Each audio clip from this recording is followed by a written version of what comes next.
Hello, my friends. So, welcome to the Drama House Talk, Sunny. How's it going? My friends, a happy Thursday. Are you ready to talk, honey? Because we must talk. Have you seen the title of this episode? Have you guys seen the title of this episode, honey? I mean, we manifested it all this time, and now Will Wright comes out of hiding, honey, and he releases an interview. How crazy is that? So be ready, honey, because we're gonna go through it all. I have all the time in the world to sit here and read together all of the fresh tea from Will. Also, I can't wait because it's all I've been thinking about today. So I have so much to tell you before that, but we also have the agenda for today's show. So let me just give the biggest shout out to the live chat. You guys, thank you so much for being here. I see Matt was an early bird today. Can't wait for the fresh tea. Yes, honey. Greg is in the house. Hello. How's it going? I see our girl, Cherry Bonbon. Bestie. Hi. And VM is here too. Hey. What's up? We missed you for bingo, honey. Can't do that to us. Karin. Buonasera. Welcome. And guys, if you're joining right now, please come to the live chat because, we'll be spilling the tea, so eventually you will come to the live chat. And if you don't want to say hi in the live chat, that's okay. It's A-okay in our book. We love it when you do, but doesn't matter because we will be polling, so you can interact with the stream however you please. Love the power of freedom and democracy here at the Drama House, honey. We gotta give some clapping. And also, friendly reminder, honey, that none of this, the Drama House talks, our streams on Monday, our gameplay, none of that would be possible without the best, the most fabulous, the wisest mod in the world. Yes, Miss Veronica, she is here, honey. And she is an icon, a legend, and a moment. Please help me giving her the biggest shout out because she is the soul, heart and soul of these live streams, honey. Our very first live stream with the Drama House, I was freaking out, honey, and Miss Veronica was there telling me, I want to watch you. I want to see you play that Barbie video game. Go on, don't give up. And we never did. And so I love you, baby. This is for you. She's got a point. She's an icon, she's a legend, and she is the moment. Now, come on now. Yes. So please, let's bring the hearts in the chat, honey, because she's the best. It's the truth. It's the truth, babe. She's the moment, national treasure of the world. Exploration Gamer, how's it going? Ready for some tea? Ready for some tea? I am. Especially when it comes to Will Wright tea. I mean, who would have thought? I'm so excited. Okay, let me just make sure that the agenda is not like right on my face. Also because yes, we are giving Princess and the Pauper, but like both. Okay, honey, this is the agenda. Maybe I made it too small. You know what? Why don't you come here, agenda? It's so much better for me. One woman show. Hit that like button. Hit that like button. Okay, so we are gonna be starting with polling. Like I told you, we love to vote. You're going to tell me if you've ever heard of proxy, because that's allegedly the whole point of the article with Will Wright today. So I need to know if you know the tea. But if you don't, we'll read out all about it in the interview, which is our headline. So I will launch the poll, then we will have our headline. Plenty to talk about, baby. Because, like I said, if you're joining now, I said it at the beginning, title of this live stream, I am dedicated and committed to go through the entire interview together, because I feel that if we don't do it together, we will not do it at all. So stay here and we will read all the tea from Will. I read some parts and I was like, personal tea? I'm here for it. Anyways, in the end, we will dish, because, I mean, the dish topic, I don't know, girl, but in the midst of it all, and today it's an episode to celebrate. We will celebrate the interview with Will Wright, honey. So, but then we will dish a little bit about what's going on with the Sims 4, right? Because in the midst of it all, the most out of touch queen of the Sims universe, she's collabing. She is collabing with Lo-Fi Girl, and I've got some hot, spicy comments coming from their announcement of this collab. So I hope that can be a fun way to close the live stream today. I hope you'll stay for it. But I see more friends joining the live chat. Thank you so much for being here. Evelyn Boo 9071. Hi, how's it going? I also see our Lady Calamity from Lady to Lady. Hi. I hope you're good. Pookie in the house. How's it going?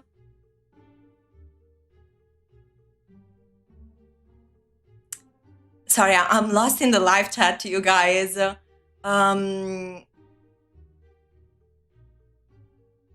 Because you are mentioning my lands. My lands of Venice. That's my hometown region. Yes. That's amazing. I love it. Visit Venice. She's one in a million, how do you say it? One in a lifetime experience. I hope you enjoyed it. Nicole Elise B, hi. Thank you so much for being here. You guys keep joining the chat. Let's keep it flowing.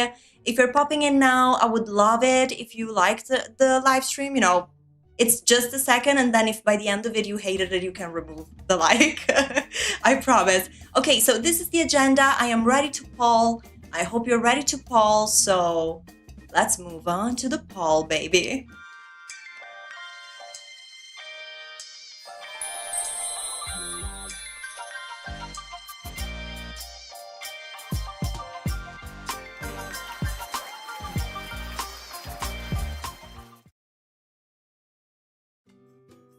Hey, it's the poll screen.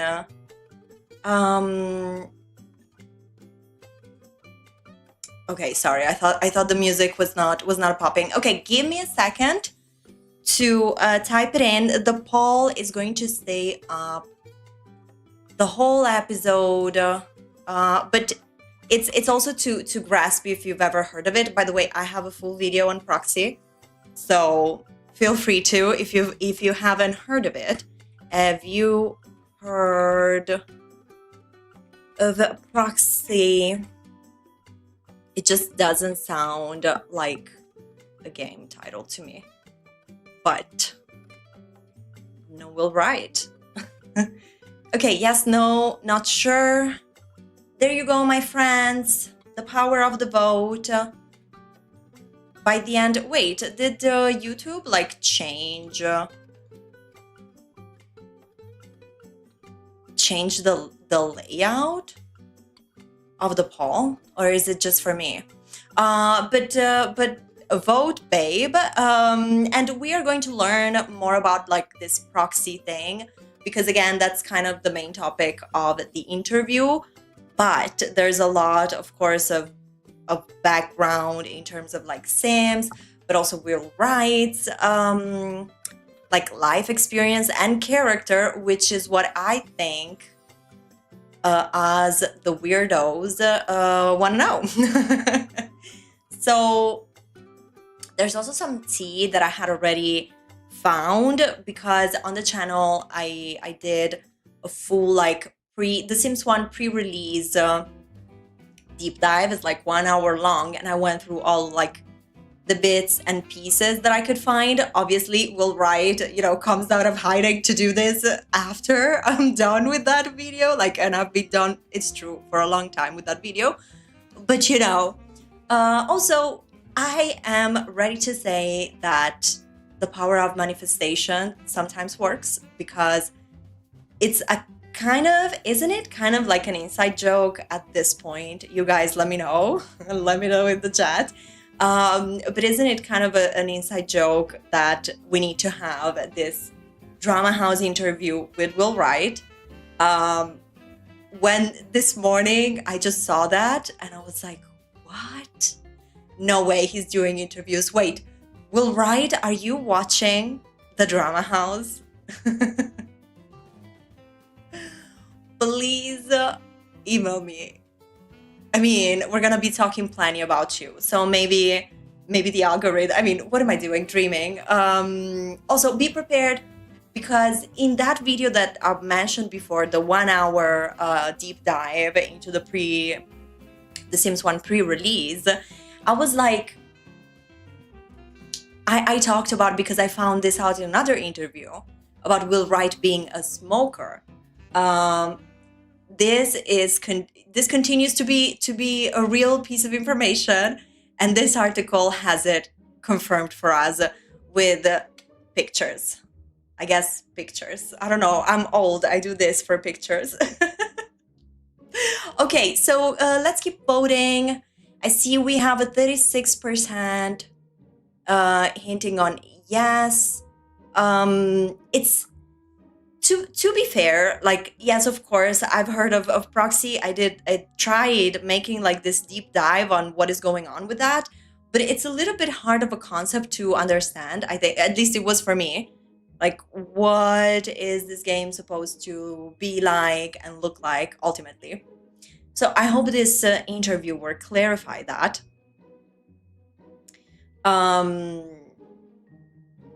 Exactly, yes. Cherry Bonbon is saying, I heard of it because I saw someone calling it AI slob. Yeah, right. And I was kind of underwhelmed when I found out that that's what it looked like. So again, it does look like that. It does look like AI slop. So I'm curious to read all about the updates, if any, on that project, because this proxy game, which in a nutshell is the next big thing that Will Wright is working on with his like team. But I don't know what has happened, because even when I did that video, it was some time ago. So we'll see if there are any updates, what updates there are, and maybe we'll get to understand a little bit better what the heck it is that Will is doing. But I'm so glad. I think it's a nice, different thing to do. I hope you're excited. I hope the interview will be cool to read. And if not, just put me on mute. Just stay here, read the chat, put me on mute, and eventually we will dish. So let's go to the headlines, guys. But get ready for Will. Are you ready for Will, honey? Let's get ready for Will.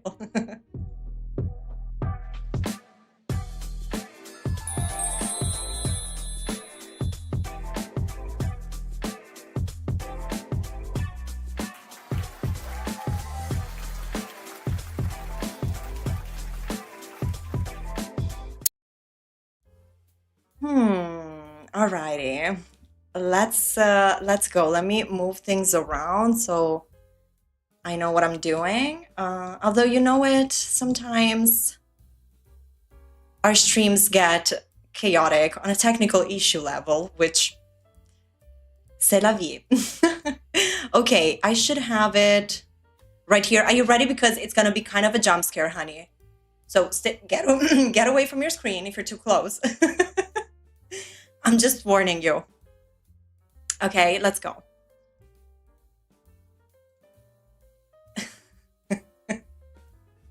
Told you. I told you. Wait, how can I... Will, how can I do this? Also, oh my god, it's kind of cursed because do you remember that sometimes I get this thing where my mouse stops working when I have a browser thing. I mean, I jinxed it obviously because I was like, imagine if now it was a technical issue. But it shouldn't happen again. Did you guys get scared?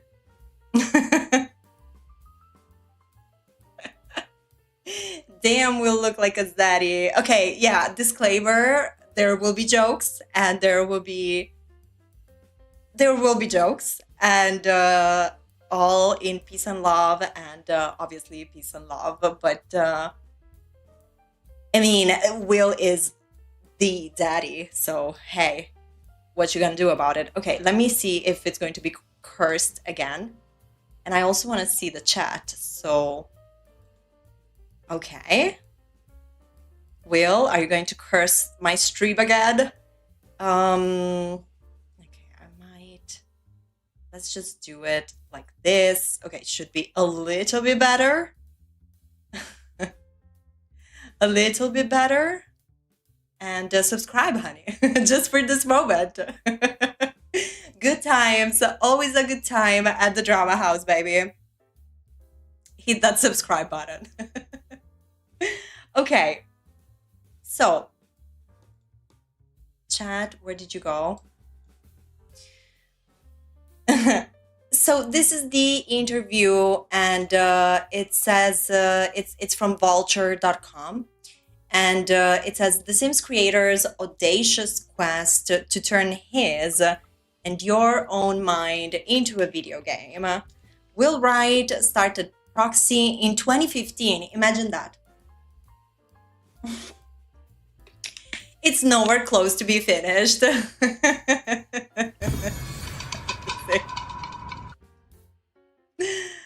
Amazing. Okay, the piece is by Eric Bootman, and to be fair, and was featured in New York's One Great Story newsletter. Okay, whatever. But it's like a nice profile pic, so it's not going to be focused entirely on Proxy. They're going to be like going around several topics. And there are going to be, I think, other pictures of Will, I hope. But kind of, again, what I was saying before, smoker confirmed. Where's my smoker chat at? With the bad habits? So where are we? I mean, I always knew Will. This is no shock to me that you have that ciggy in your lips. Okay, now that we're past, we're past the picture, I think. Okay, should be big enough for you guys, I hope. In case, let me know. Um,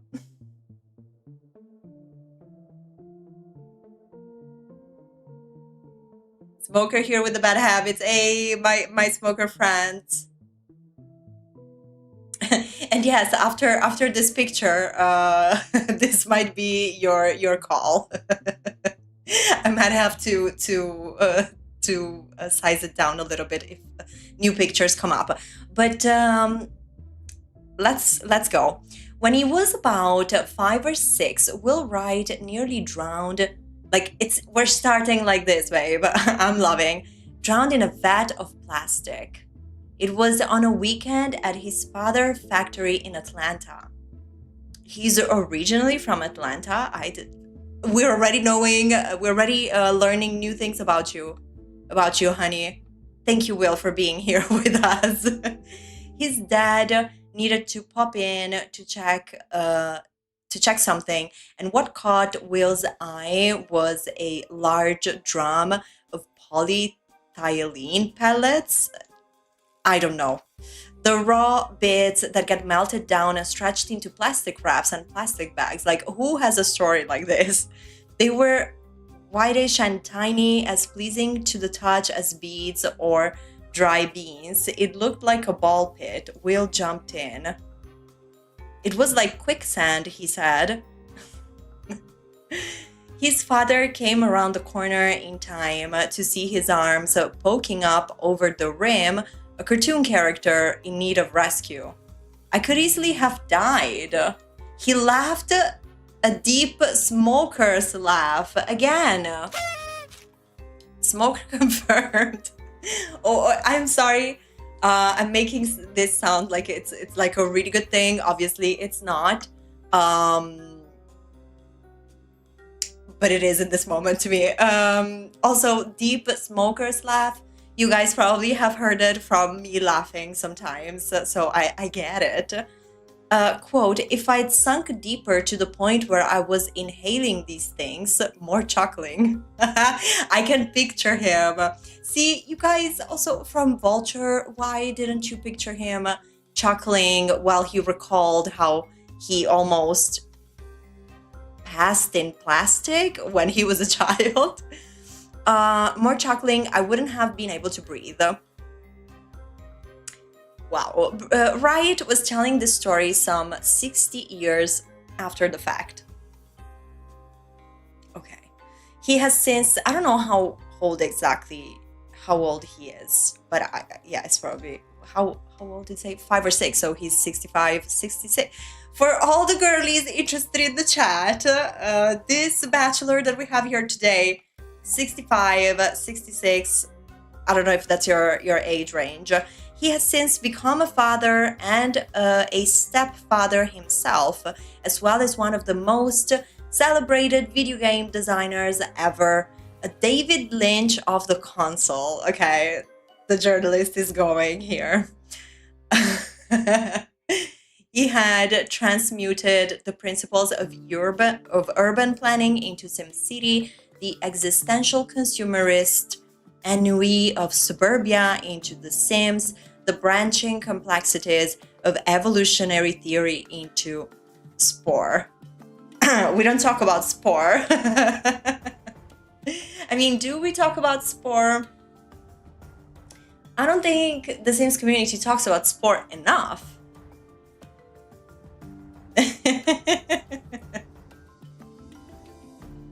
I am talking to whomever is interested. I thought you wanted to know his age, honey.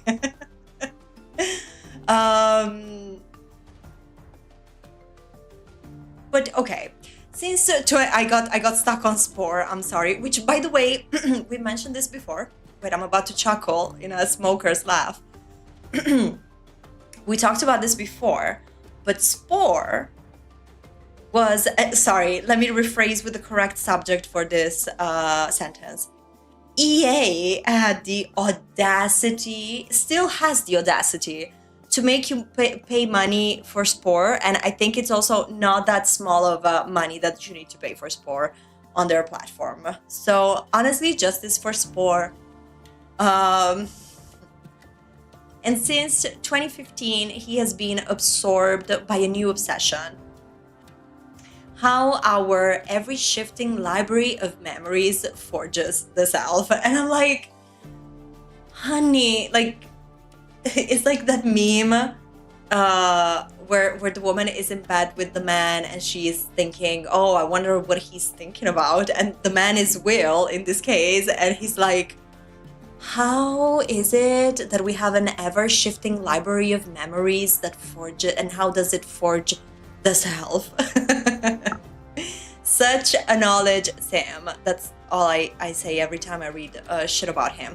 But also, hey, quite a romantic one. Father and a stepfather himself. And I think they talk about his relationships, or maybe I just dreamt about it in a how do you call it? In like a vision of the future. Take the pellets. What made that scene so memorable? Will started telling the story so that he could like start to pitch. Okay, I respect that. What made that scene so memorable occurred only in retrospect. It was the one time he could recall that his father had gotten mad at him for almost dying. I mean, old school parenting, I guess. I also understand. There weren't many other opportunities. He didn't know it then, but his dad, oh, dang. But his dad had been diagnosed with leukemia a few years earlier. It would come back and kill him. Oh my God, when Wright was 9. I did not know this about Will. We're getting to know him so personally already. That colored everything before and after. To Wright, the illness might have explained his father's eternal good humor. It was like he knew he was going to die, he said. Why spend what little time you have left disciplining your child?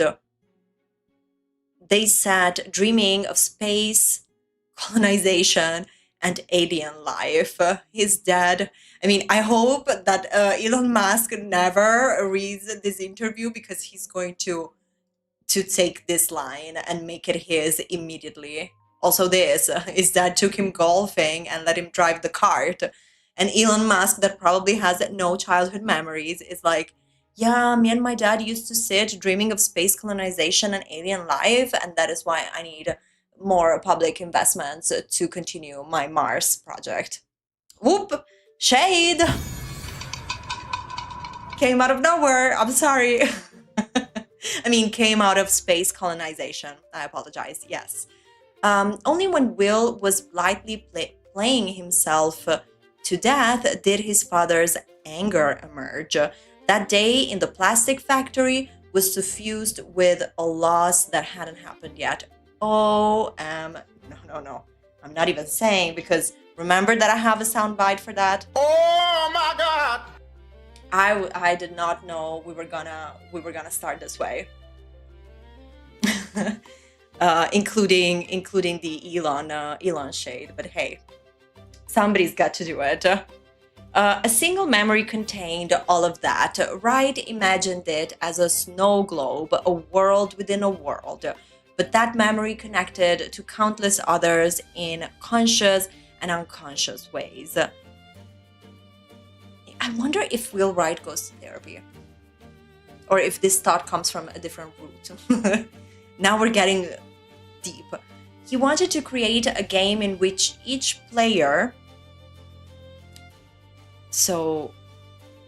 He wanted to create a game in which each player could tinker with that unending maze of inner microverses, logging their recollection for an AI, to analyze and mapping their own psyche the way they had mapped a digital metropolis in SimCity.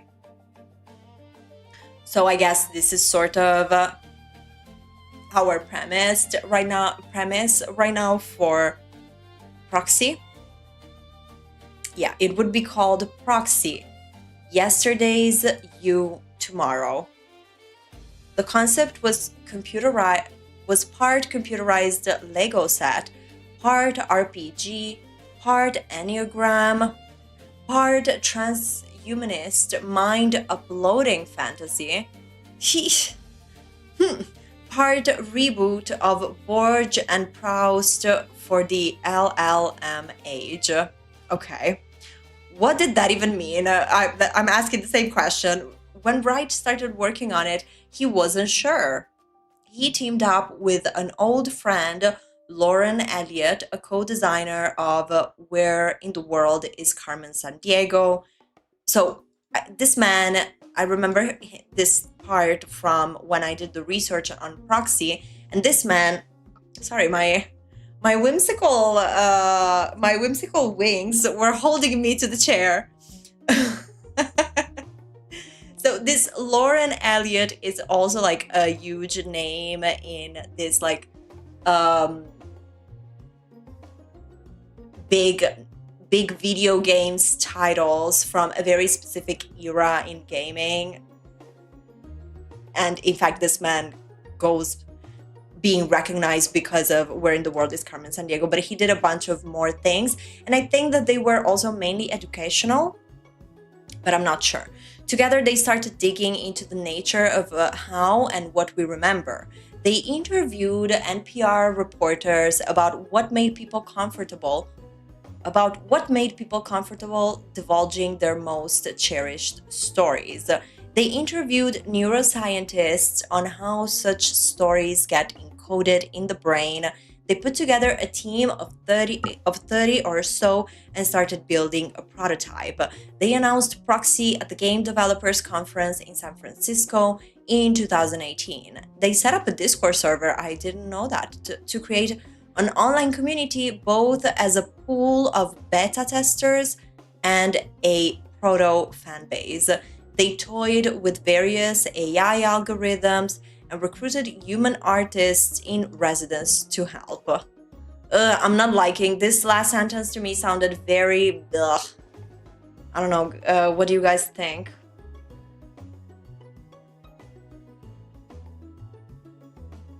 Yeah, I completely agree. Lady Calamity is saying the issue is AI is crap at storytelling, so how will this idea work? I've tried countless times to make AI tell me an actual good story, and it does try, but it cannot manufacture the depth or connectivity or linear storytelling humans can do. 100%, I agree. Greg is saying AI has no real imagination, and Cher Bonbon is saying if they develop the AI in-house, I don't see much of an issue with it.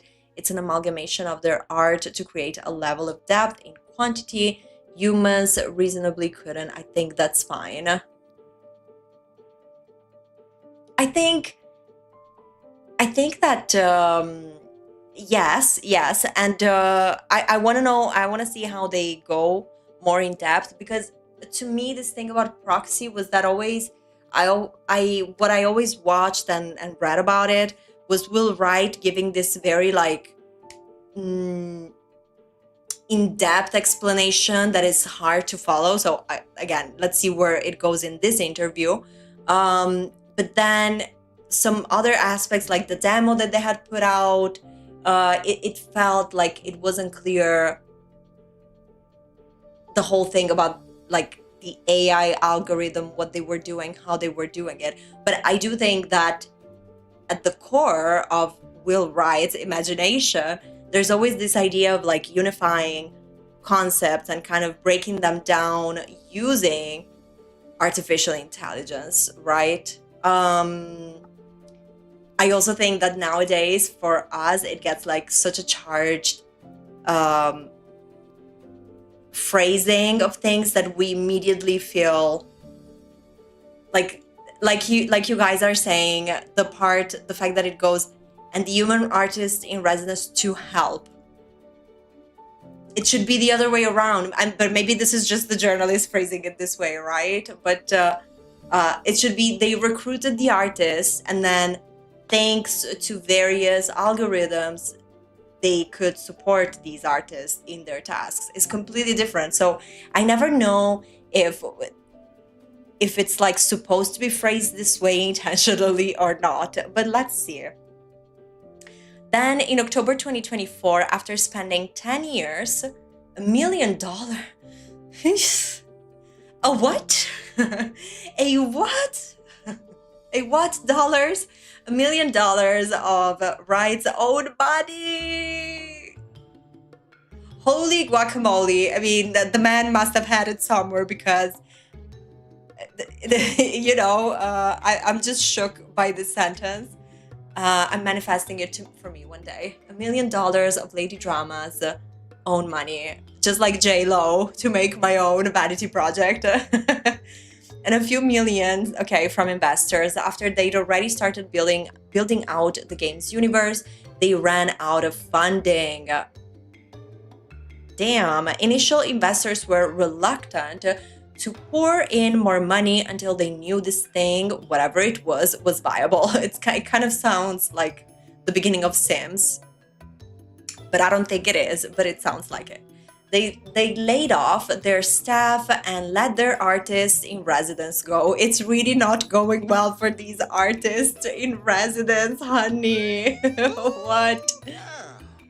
Girl, the 2 or 3 employees who stayed on kept working without pay. Holy shit, this is October 2024. Shook, for real. By the time Wright was telling me the story of the day in the plastics factory, okay, he and Elliot had spent a year in a financial sinkhole searching for someone who could rescue Proxy. Holy cow. Now I'm like, okay, the plot definitely is thickening, honey. To those awaiting it, the game could seem like a mirage.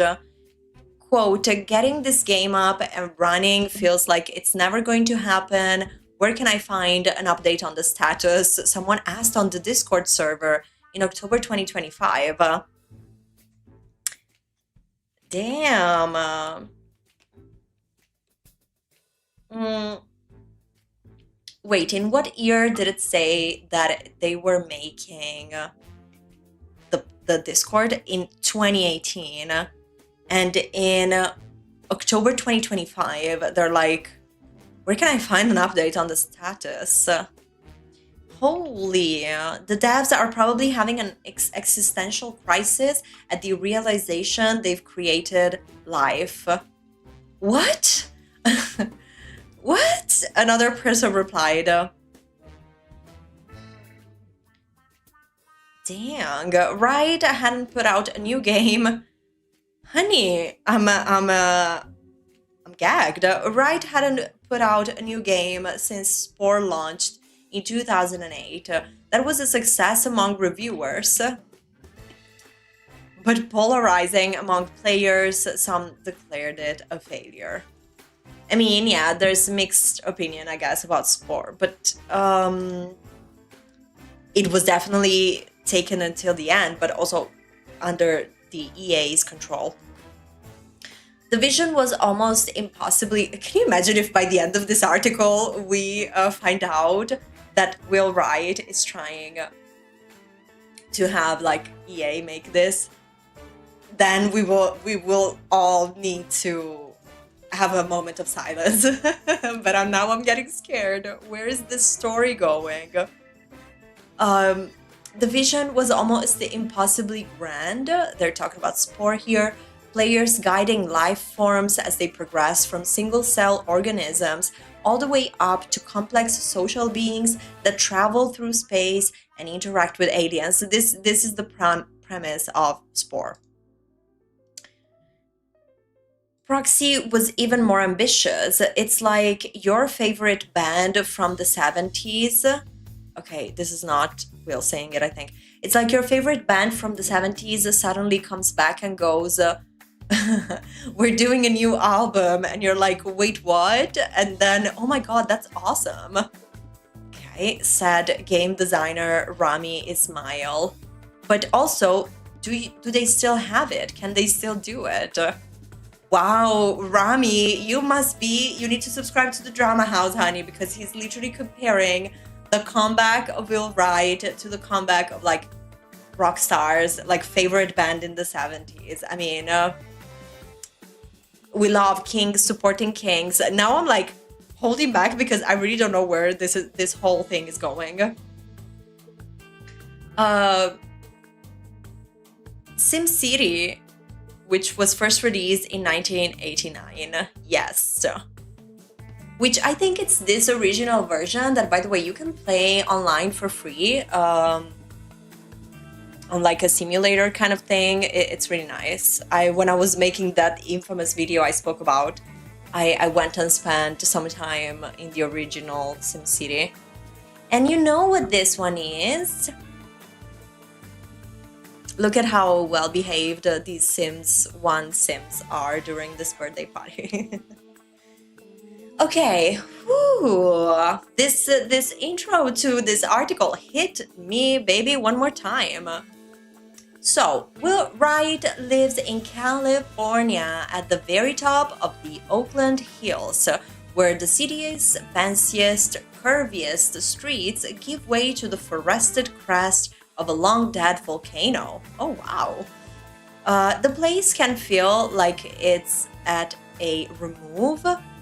The mountain hall of the Nerd King, barges reduced to the size of Weeville's, San Francisco little more than a squiggle. Quote, half the time we're living in a cloud, he told me when I visited in August.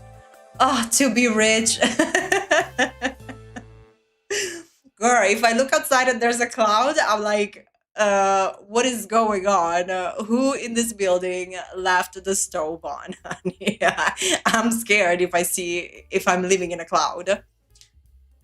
Now, if you come out of my window sometimes a day or at night, then there might be a cloud, but it's a different story. I don't know if Will Wright is talking about that. Wright is now 66. So again, for the girlies in the chat, 66 is the lucky number, my friends. His gait shuffly, his eyes roomy. His semantic memory, though, is sharper than most, a jukebox of factoids and anecdotes. Will, come and be interviewed by me. I want to know. I mean, I could make him spill some tea very quickly. They started almost as soon as I arrived. Every object in his object-filled house functioning as a conversational wormhole. In the living room, he showed me an artwork he'd made. Arrows, planetary rings, island-like blobs. That represented a, quote, pretty elaborate mathematical construct used to model evolution. Damn, which had something to do with fossilized horse jaws. Yeah, maybe I don't have what it takes to interview this man. I don't know. Nearby hung what I took to be an oozy contemporary sculpture that was actually the remains of Wright's old car, charred and melted by the 1991 firestorm that had destroyed a previous home. And you all will recognize this anecdote, I think, because this is allegedly, I mean, in the all like overall narrative of The Sims, this is when he starts thinking about what objects matter to him because of the fire. In the stairwell, what looked like a yesteryear imagining of a robot turned out to be an original control panel from the 1961 Soviet mission that first sent a human being into orbit. Okay. Quote, most people don't realize this. If you look at the number of cosmonauts they lost in spaceflight, 4 total. Americans, 14. Okay. Every preoccupation seemed to hide another preoccupation, as if his mind were a warren of hyperlinks. I mean, I can kind of relate with that feeling. When I asked him why his latest company is called Gallium Studios, which was, from what I knew, the studios making Proxy, he disappeared into the mini fridge in his pantry. Oh boy, to have a pantry where he keeps tequila, corn dogs, and ice packs, and extracted a baggie of gallium, a silvery material. Why was this in your tequila, corn dogs, and ice packs, Will? Because it was in the fridge. A silvery material similar to mercury but non-toxic, and proceeded to fiddle with it while explaining that it's one of his favorite metals.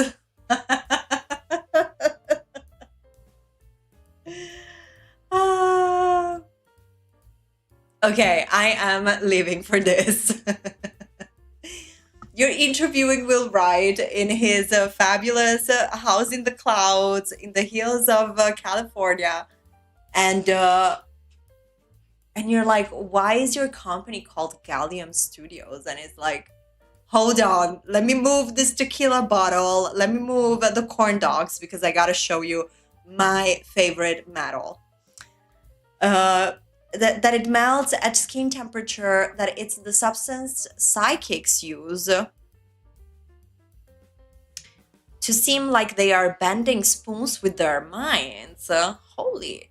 That for a while he was molding coins from it that said GA42, gallium's symbol on the periodic table, but with its actual atomic number replaced by the answer to, oh my god, the ultimate question of life, the universe, and everything in the Hitchhiker's Guide to the Galaxy. This is a demanding first date. It is a demanding first date, yes. He would always had this Mandarin tendency. After his father's death, his mother moved the family to her. Oh my god. Oh my god, VM, to be rich soon. This is the best manifestation ever, honey. Thank you so much for the super chat here on YouTube. Thank you, VM. Let's manifest it for all of us, honey. We deserve. We deserve to be in these houses where we can show our friends our favorite metals. So, thank you so much, VM. OMG, please guys, give a big shout out, some hearts in the chat, because you deserve them. Thank you.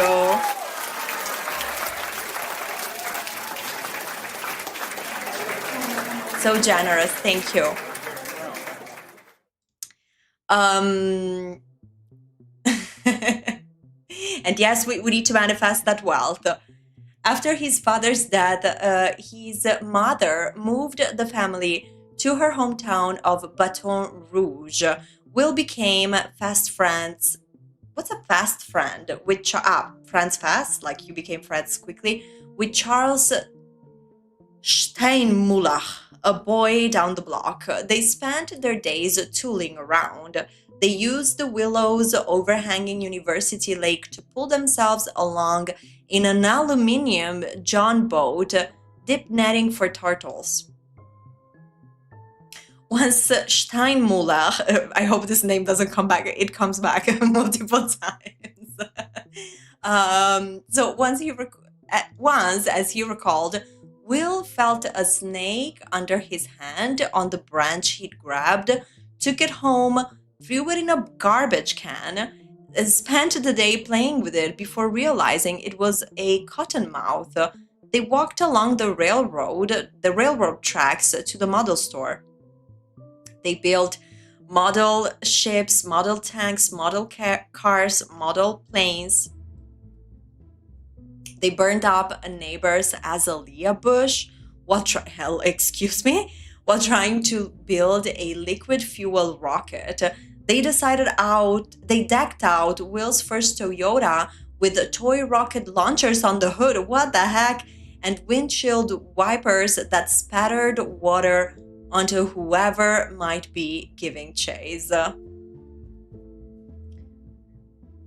That's fun. I mean, that's actually very crafty, to be honest.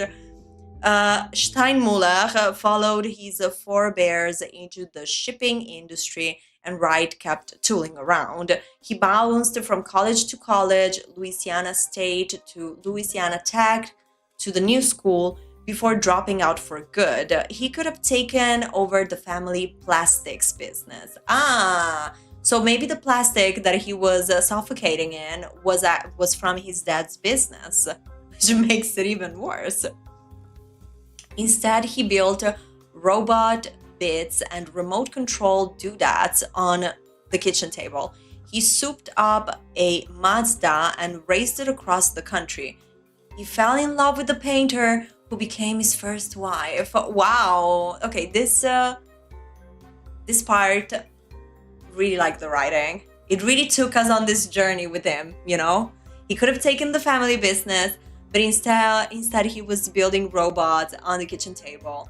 He was racing his freaking Mazda around the country, and then he fell in love with the painter who became his first wife. Love it.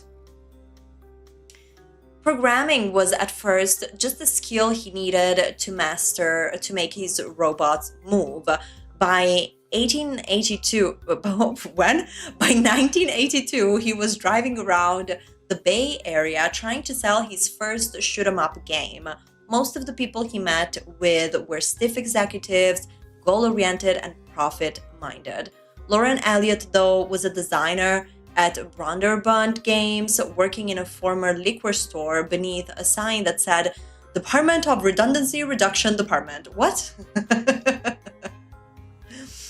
Department of Redundancy Reduction Department, alongside an impish ex-Disney animator, named Gene Portwood, who often doodled Mickey Mouse in obscene poses. Okay, I mean, don't you... Obviously, that's what you do at the Department of Redundancy Reduction Department. Elliott became the product manager on Wright's debut Raid on Bungling Bay. But once it was on the market, Wright couldn't stop tinkering with the backend. He was less interested in playing the game, which was like a shooter with planes.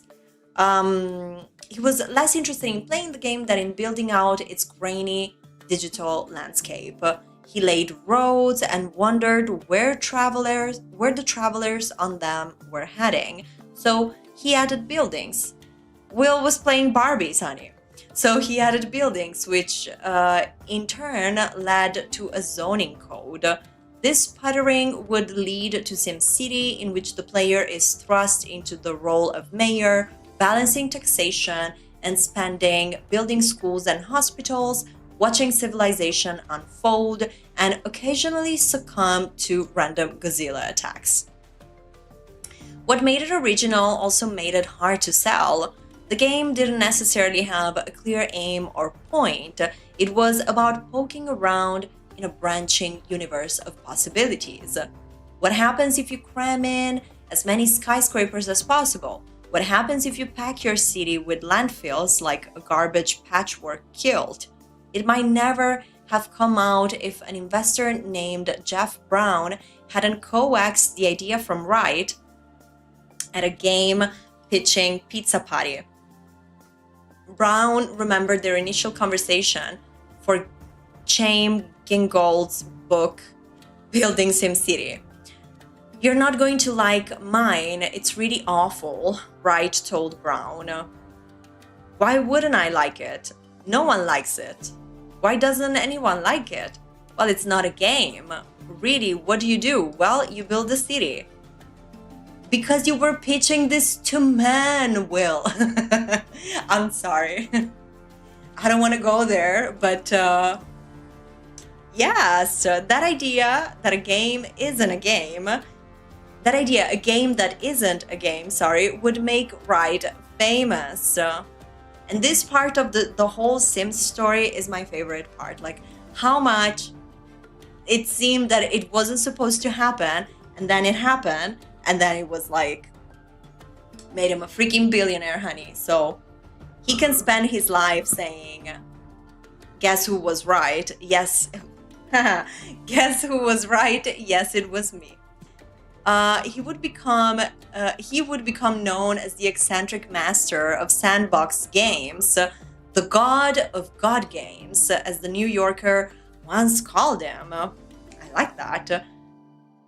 And as he's been called at the Drama House, the daddy of The Sims, creator of vehicles for open-ended play. There was Sim Earth in 1990, in which the player tunes a planet's atmospheric conditions, sculpts its land masses, plunks down life forms. There was Sim Ant in 91, which involves tunneling out the chamber of an anthill, forging insect alliances, and attacking enemies. Then, right around the Sim Ant was coming out, right around the time, Sim Ant was coming out, Wright's house burned down. He found himself having to replace all of his family earthly possessions, marveling at the crazy amount of stuff, at once necessary and absurd, that made up a life. He'd already been fascinated by watching his daughter Cassidy play with a dollhouse. And I mean, this is also a part of the story that I really like. I don't know about you, but let me know. Those twin and inspirations became, in 2000, The Sims, a game in which players dressed up digital avatars and decorated their houses, pushing them to seek fulfillment in work, music, friendship, and sex. As Jacqueline Singer, one of Proxy's former artists in residence, and again, thoughts and prayers to these artists in residence, because we met them because the article was talking about AI. And then we also got to know that at one point they were laid off. So, yikes. But Jacqueline Singer said of her own 8-hour Sims days as a child, I can make myself or something like myself, or maybe a cooler version of myself. I was practicing a lot of things through play, just figuring out, what do I want to do? How do I want to make sense of my life? It was an experimental dream world, a place in which to try on selves. To write, these games were all mirrors for our future focused minds. The brain, he told me, is a prediction making machine, constantly running scenarios, facts, true tea, on imagined models of the world and plotting out various possibilities. In a game, players could tinker, start afresh, tweak a few variables, and run the model again. Real life involved just going with it, trying to pick the path most likely to yield satisfaction or meaning. Easy enough in the short term, a craving satisfied with the burger, loneliness quelled with a phone call.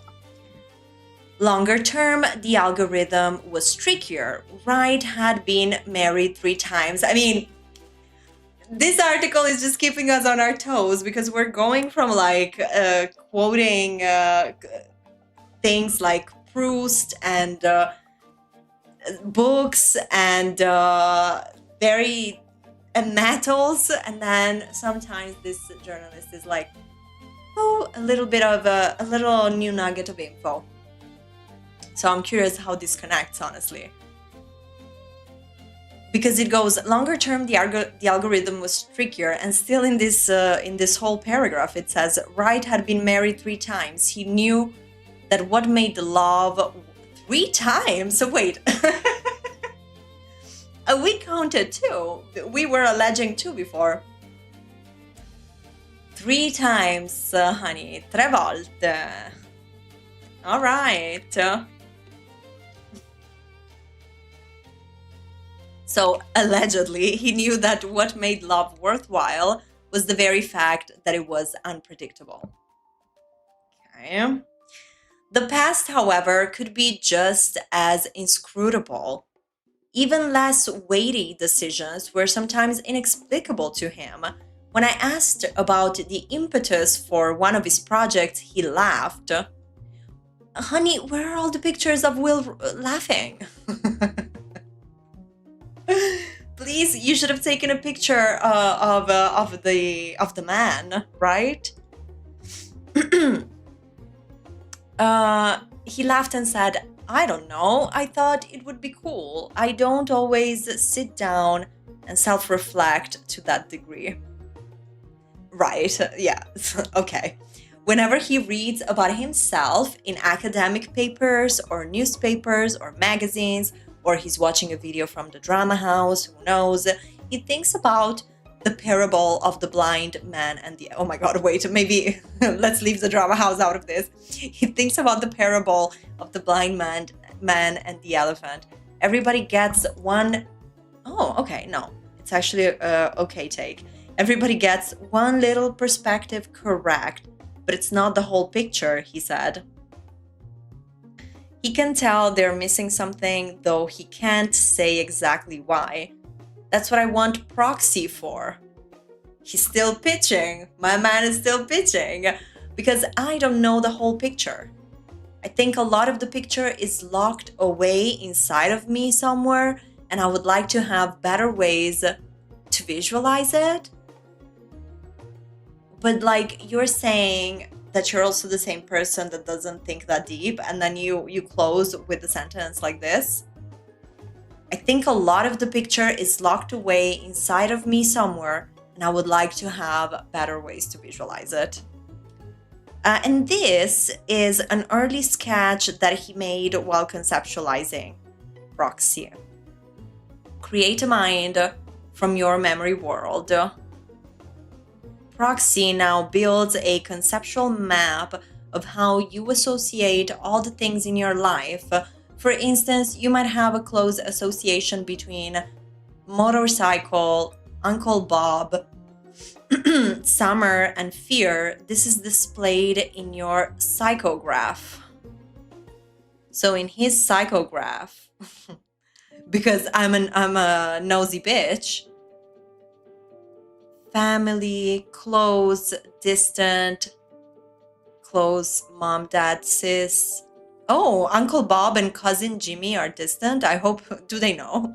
And then friends, you have school, childhood, now, home, growing up and current, school. I mean, it's kind of, yeah, a mapping of the connections. But I love that they're starting from, like, for example, vehicles, and then you have cars, motorcycles, emotion, fear, joy, funny, when, summer, 1976, late night. Okay. Loving the thought process, and it was his. He even signed this paper. And this is the kind of visuals that I had seen as well when researching for this, for the video that I made about Proxy. And it says, the game World of Proxy, each miniature globe represents a player's memory. So kind of from this to this. So let's get, I guess, a little deep in this concept of memories. Let's see where we go. Memory is a malleable thing. Details get swapped out, whole scenes implanted, emotions revised in retrospect.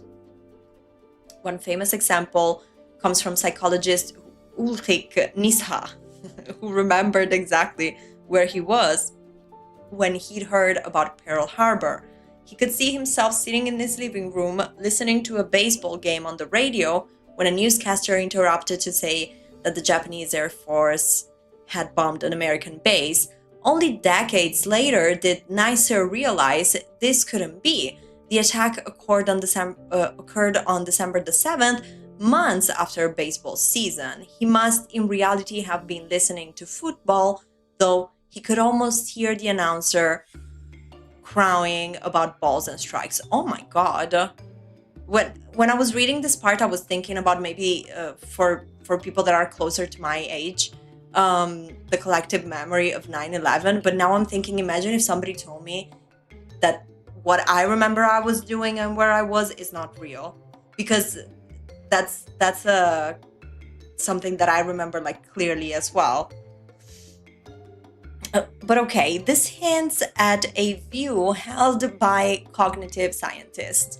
Memory doesn't exist in a fully formed movie in the brain, ready to be selected and replayed. Instead, it's constructed anew with each remembering. How it's reassembled can depend on how it's labeled and classified in the mind. Neisser hadn't, I'm pronouncing this person's name in all the possible ways, I'm sorry, hadn't just gotten the sport wrong. He'd subconsciously transported a national pastime into a national emergency. In 2016, that idea that there is some tacit mental taxonomy shaping our analysis of the world became a little more concrete. A team of neuroscientists at the University of California had slid 7 volunteers into an MRI machine and played them hours of podcasts. I hope they were good ones, honey, because there are so many podcasts nowadays that please tell me that they were good hours of podcast, tracking blood flow in the brain word by word across some 50,000 pea-sized chunks of gray matter. The resulting paper described the cerebral cortex as an atlas of meaning. When hearing terms related to accidents and crimes, victim, killed, confessed, a tiny patch above the left ear blazed with activity. Okay, I love these kind of things. I wish we all knew so much better what and how and when our brain goes like, yay, I'm receiving that, Words related to family and time passing seem to stimulate a region higher up and on the right.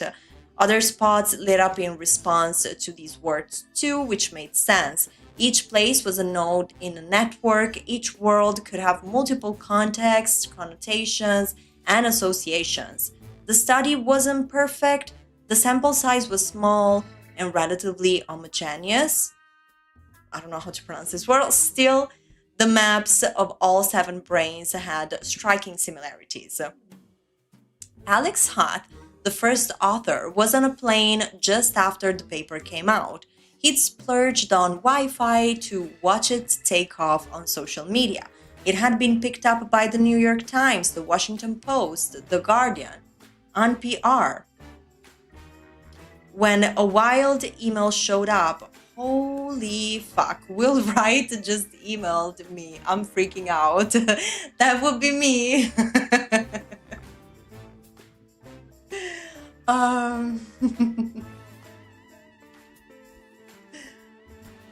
He wrote to his wife, Huth had grown up on a steady diet of Will Wright, leaving pheromone trails to food cache in sim and calibrating the temperature to make his sim earth suitable for life.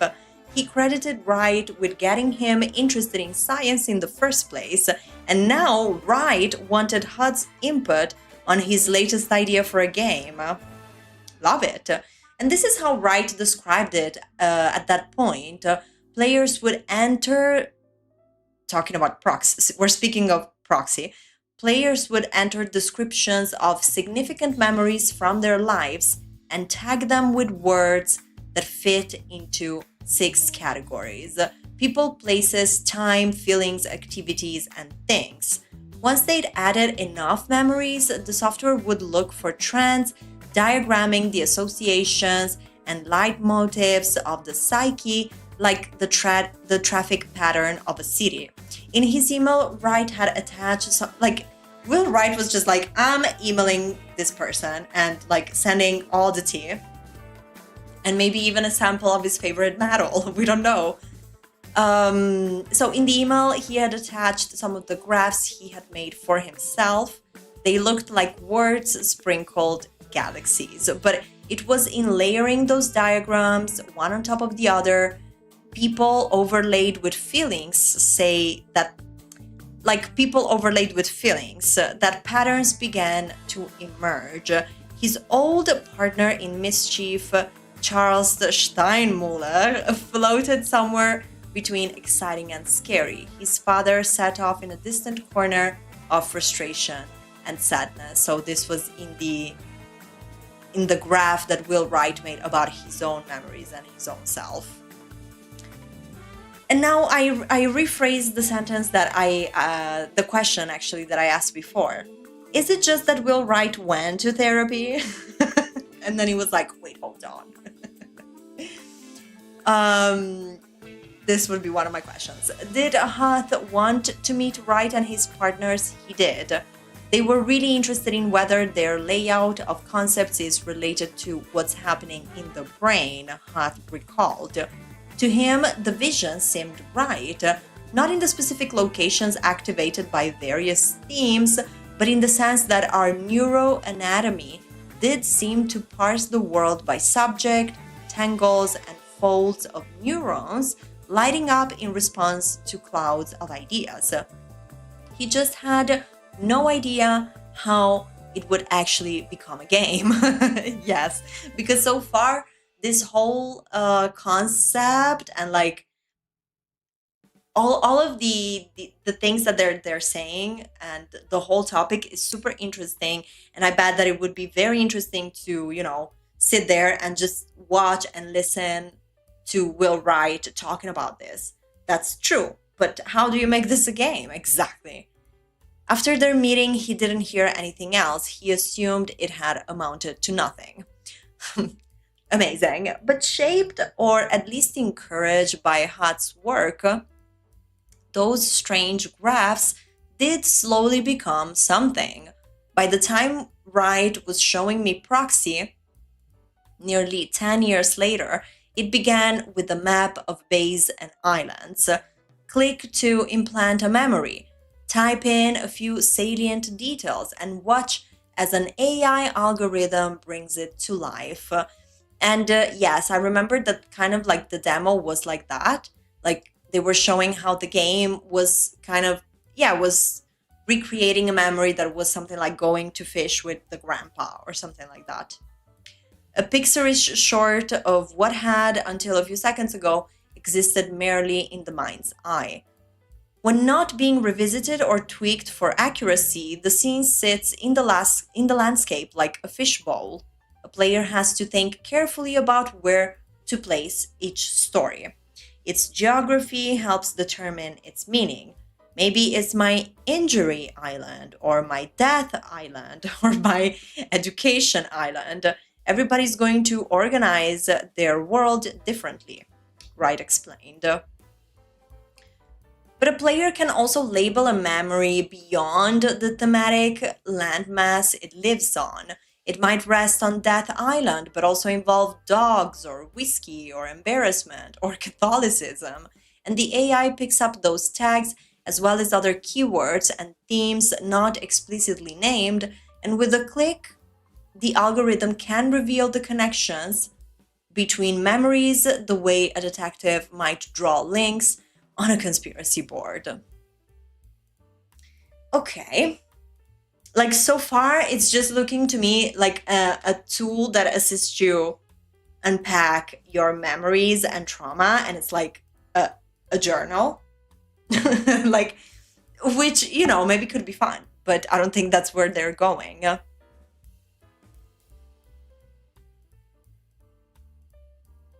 Yes, I cannot believe it either. VM is saying your video for proxy game was like 1 year ago. That's insane.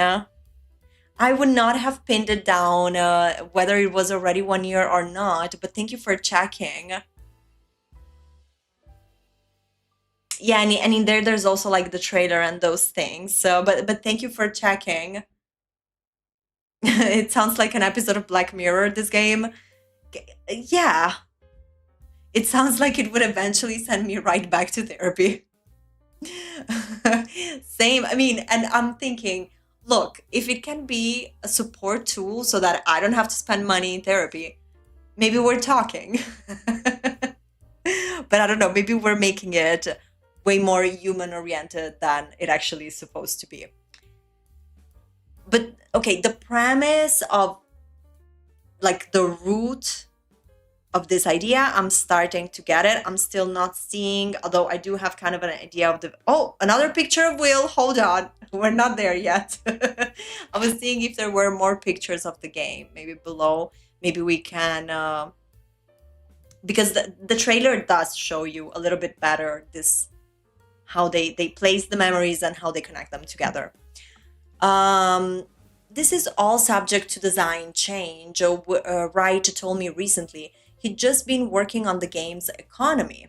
By adding memories that share conceptual links, players would accumulate points and enticement to input enough data that it might reveal unseen patterns in one's own thinking.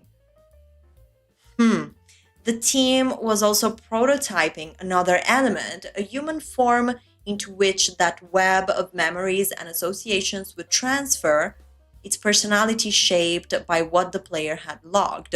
The world becomes the brain of your proxy, and now your proxic, your proxic, no, your proxy. It just goes to toxic to me. I don't know why my brain did that connection, doctor. Um, Kind of like Frankenstein, gets up off the table, starts walking around. So proxy is your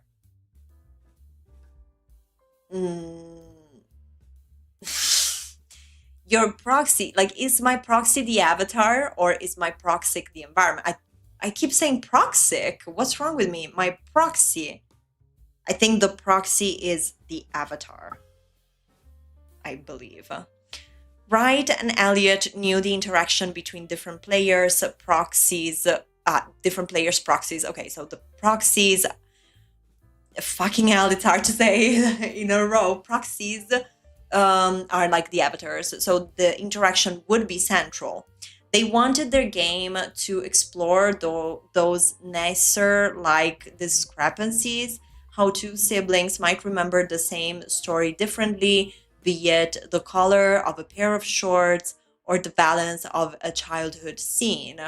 What we got wrong could be as revelatory as what we got right. Like Wright's past games, this one would be about tinkering, about trial and error, about classifying and reclassifying and watching as one psyche map changed. The self is made of memories, but can also shape them. An animate sculpture able to rework its own clay. To play proxy could be an act of both discovery and rewriting.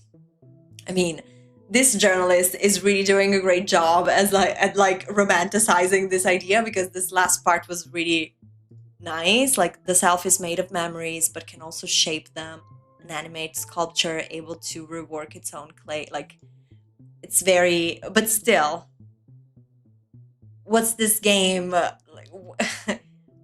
What's the end goal here? And again, with all of the times that this man was chuckling, laughing, explaining, recounting memories from his lovely childhood in Atlanta,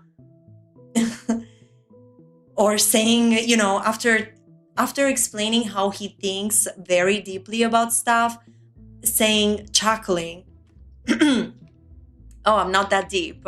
This is the picture that you picked, Vulture magazine, right in his home.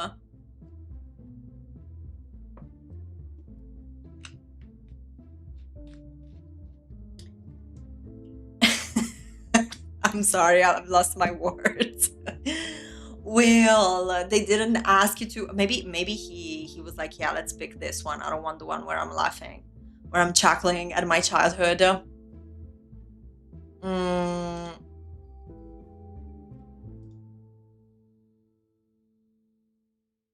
I'm sorry, I was just interested in this whole like background, loving the mess. Looks like mine. But I would not stand that close with a lit cigarette to all of my equipment. He has that casual vibe of people that have done it plenty times and never set anything on fire. But honey, is this your chair? If I were as rich as Will Wright, my chair would be one of those amazing chairs that have like the extra thing. Like this is the seat of the chair, okay? They have that extra thing that comes in and out and you can put like your feet, because I'm always sitting with my legs crossed and it's awful if you have a normal chair. So that would be the chair that I would be photographed in front of with my lit up J. And I would smile. I'm sorry, Will. I also prefer you. I don't know if I saw before in the chat. I don't know if Pookie you said it, or maybe I'm wrong, that he looks better with glasses. I agree. Bring back those glasses, honey. That's the real deal. Okay, back to Peroxy. In practical terms, the task was huge. Yeah, we're still like sweating in our pits to understand what the heck is going on. Maybe it's just me sweating, but I know you guys are also like, where is this whole thing going? Proxy's aim was to represent any memory on Earth. Oh my God! In what sense? Excuse me. That meant convincingly rendering almost any object imaginable, which I understand that this idea probably tickled his mind, seeing his previous work, right? Some assets players could fashion themselves once the game was out. But I'm sorry, but I had like 500 grams of pasta for dinner, so my digestion is like freaking fighting. So I have to take some breaks from time to time. I apologize, but anything for a gigantic bowl of pasta, honey. Some assets players could fashion themselves when the game was out, but in order to be initially playable, the game needed a head start. Wright and Elliot turned to Proxy's Discord server, where they contracted, whatever, they gave a contract to fans to serve. This artist in residence is it keeps being used. Okay, so on Discord they asked fans if they wanted. Also, my light, I think it's completely dead. Why do you do this to me, girl? Well, I'll be a little bit blue, you guys, without my light, but I think she might be like resting in peace. She probably did her last shift today. I don't know why she's leaving us already. But so they went to the Proxy's Discord server, gave contract to fans to serve as artists in residence who would animate the physical artifacts players would use to decorate their memory fish bowls. Okay. The idea was that players would want to use all sort of stuff, said Jacqueline Singer. So they were like, if you have something specific to your life or something you don't want to see the game without, just make it. For her, that was a lifeline. She was 21, studying in Hamburg, when something had happened to her memory. It wasn't amnesia, she wasn't sure what it was. She'd be in the middle of a conversation and forget what the conversation was about. She kept getting lost. She wound up on leave from school, alone in her room, doing a automaton-like gig work training. Automaton-like gig work, training an AI to transcribe TikTok videos. Then suddenly she was making 3D art for one of the greatest video game designers in the world. Wow, that's one heck of a coincidence, that's true. Singer could still remember her mother asking her to read tarot when she was a child, so she sculpted a digital tarot cards. She made a gaming chair. Maybe one of those where you can put your feet. She made a raw chicken and an avocado and sushi platter and an apple pie. She was often tormented by the now mysterious objects in her room. This beautiful necklace, a gift, perhaps, but from whom? So she made a room divider, like the real life one, that helped her momentarily forget her own forgetting. She went to therapy, but the work was a kind of therapy too. Hearing again and again in meetings with Wright, Elliot, and the team that memory was not a one to one reflection of experience helped her feel as though she could patch over the fraying bits in her own mind. The game was about rendering a person with a limited palette of supplies. That was kind of what I was doing, she said. Now, it would be really nice if from this the conversation went to an ambition when it comes to like developing something that can actually help people that are having different types of issues with, memory and storing, recalling, the aging of our brain and what we get to remember. That would be cool, but I don't know.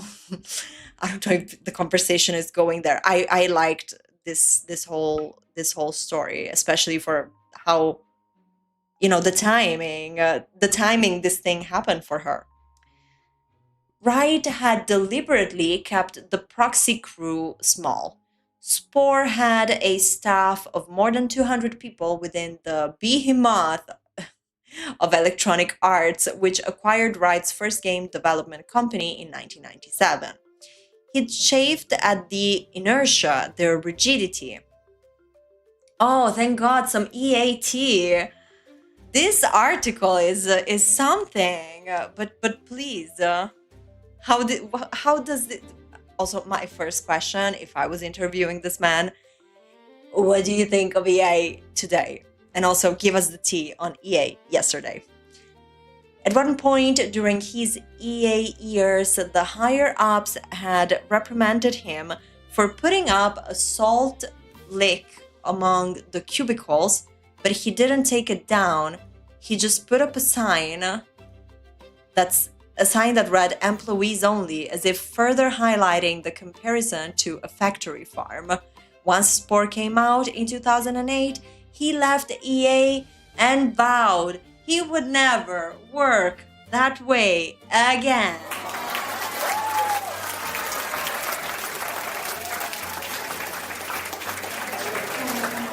Now that's good. That's the kind of tea. That's the kind of tea I was looking for. But I don't know either. Exactly. I don't know what this means. The higher ups had reprimanded him for putting up a salt lick among the cubicles. It's literally what it sounds like. What? Wait, now I'm curious. Salt lick. Is it gonna be okay? Oh. Okay. You're right. It is literally what it says it is. So this is what a salt lick is.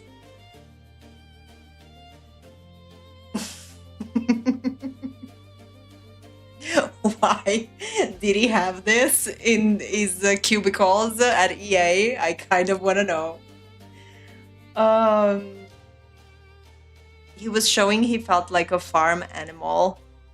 Yes, I guess it was all like a protest kind of act, right?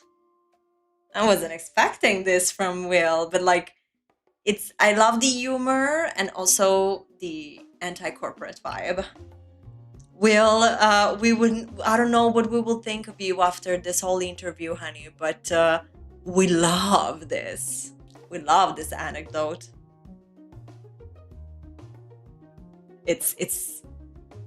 I love it. His allergy to the corporate. Oh, yes. Talk dirty to us. His allergy to the corporate came with him to Proxy. early on in 2016, walking back from an evening out with the team, he produced a single yellow diving flipper and dropped it from an overpass onto the street below. All of these whimsical things that I don't know if I see this man doing. At another point, he lit a Dorito on fire during a staff Zoom. Will, honey, are you okay?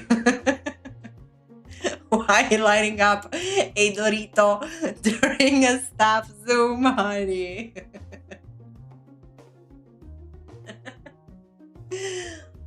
Okay.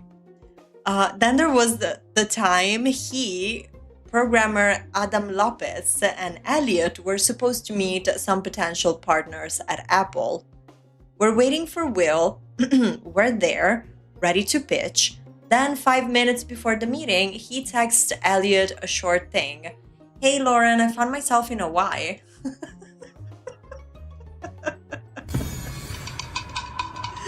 What is going on?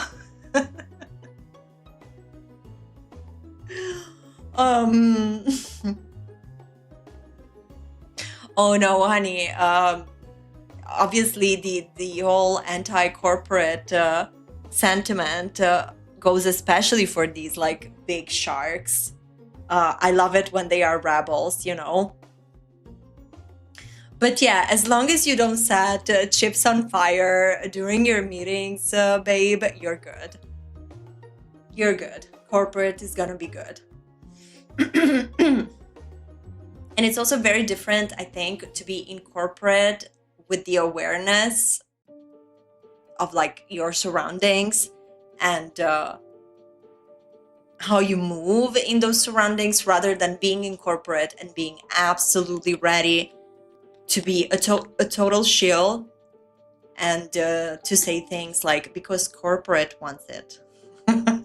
You might find yourself saying those things from time to time, but if you don't believe them, they're not true for you, you know? And instead, there are some people that are really die hard and,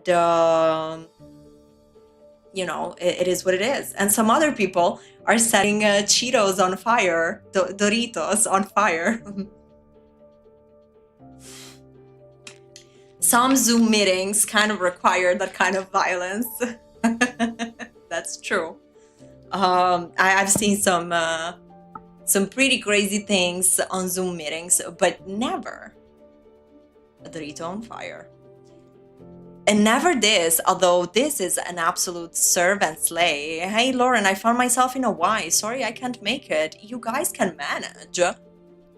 It's like, Will, are you like the ideal boss, or are you a nightmare of a boss? What do you mean? Or something to that effect, Lopez said. When asked about this episode, Elliot said, that is very true. I appreciate his... He paused, searching for the right words. I appreciate his faith in me. Damn. Wright told me he finds Proxy's financial issues a distraction. I mean, honey, because you get to find yourself in a Y. I usually find myself in a Y. Like, it's me sitting on this chair or on my couch and going, why? But I never found myself absolutely by mistake in Hawaii, unfortunately for me. And the people that had to kind of, you know, take the lead after his decision to just be in a Y are like, I appreciate how much he trusts me. And also, yeah, Proxy's financial issues, distraction. He still had other toys he wanted to make, races he wanted to race before he got too old. Business was a distraction from the existential business of distraction itself. Okay, you guys, absolute vibes or what? Business was a distraction from the existential business of distraction itself. I think that's very relatable, but also unrelatable because, I mean, is it? Are we all involved in the business of distraction? I'd much rather have a glorious failure than a mild success, he told me. This one is also a good one that you can say when you're rich. Turns out that after reading this interview, the takeaway is to be rich, to be as rich as Will Wright, you know. We're not asking for much. His last few projects had been cases in point. Like, obviously, he has, you know, the kind of money that he can just be like, I don't care if these are successes or not. These are just my toys. In 2010, he co-created a TV show about a paranormal bar where one lost soul wanders in a karmic crossroads. And the staff uses their space-time defying abilities to peek into the person's past and possible futures to help them make a life-altering decision. It lasted for one season. I had no clue. A few years later, he envisioned an app through which a user could turn on their location and an avatar could go explore different possibilities nearby. The vintage car show, say, around the corner from a business meeting. It's literally the business of distraction for him, I guess. It's like, you know, when you're in a business meeting, you don't have any Doritos to set on fire. And so you're like, I wish I could go to that car show down the block.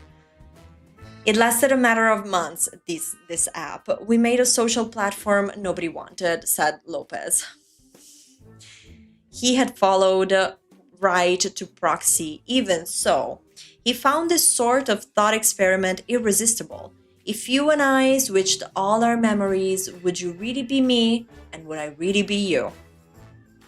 Or is there some ineffable part of our soul, or whatever you call it, that makes us unique? Or is it just a sum of data? These are conversations that can only be had after you've blazed for a second, because if you and I switched all of our memories, would you really be me and would I really be you? Ooh. Ooh, very deep. At one point, as Wright was telling me about Proxy and Japanese gardens, okay, I read the beginning of this paragraph before and I was dying. So at one point, as Wright was telling me about Proxy, which is why they're here in this interview, in this article, but also Japanese gardens and Anne's ability to, quote, that reckon navigate by the polarization of the sunlight, and plenty else, his son Parker bounded into the dining room.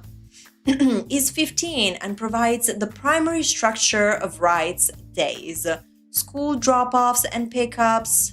So the kid is 15, he is 66, so he had this child when he was 51? I'm sorry, this is how my brain works instead.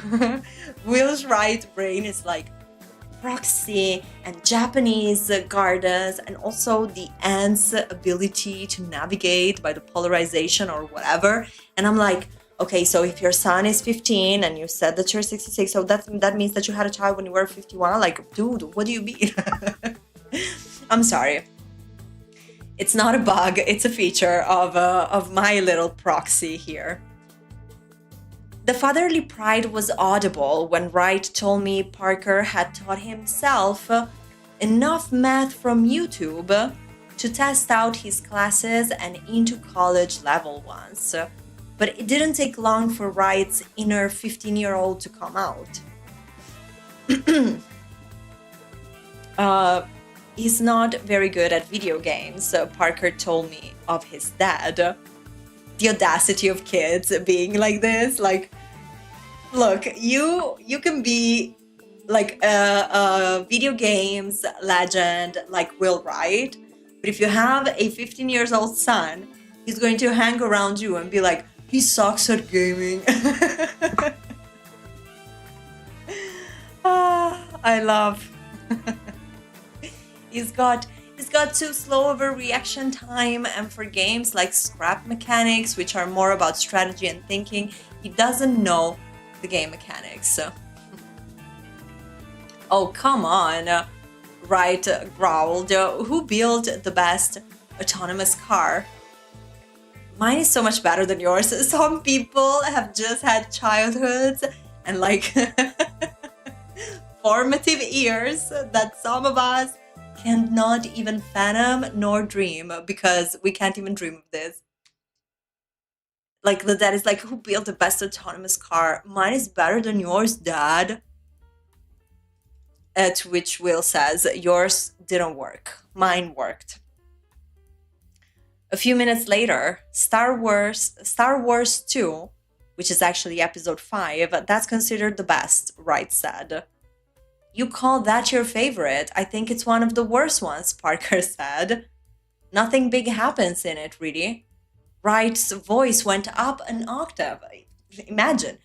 What do you mean? He finds out Darth Vader is his father. Spoiler alert for those of you who didn't know about this part of the story. I mean, this kid saying nothing big happens in it I just can't. Wright came by his space enthusiasm, honestly. He remembers his family and their neighbors plugging their TVs in side by side to watch the moon landing on all 3 major networks at once so they wouldn't miss anything. Part of the inspiration for Proxy was a 1992 Star Trek episode that had been jangling around in Wright's head for decades. In it, Captain Picard gets zapped by an alien device and all of a sudden is living a whole other life on a different planet. He gets married, he has kids, watches the sun's radiation intensify and worsen, a terrible drought, only to wake up 25 minutes later on the Starship Enterprise with someone else's memories living alongside his own. He received a cultural time capsule from a now defunct society, one person's inner library loaded onto a piece of hardware and launched toward an unsuspecting host. It was a tool this civilization had used to preserve a little piece of itself. Okay. That idea is everywhere now, more tangible than ever before. There are YouTube videos of someone who looks and sounds like Reid Hoffman, the co-founder of LinkedIn, but it's actually an AI avatar based on 20 years of Reid talking and making content. Yeah, tech is a buzz with companies wanting to license likenesses. Russian billionaire Dmitry Itskov has spent 15 years trying to transfer a person's personality to a more advanced, non-biological carrier. God, to achieve cognitive immortality. Okay. To be honest, okay, yeah, the idea of like the likeness to AI, but then when we go onto these ideas, this is all about, in my opinion, clearly, but I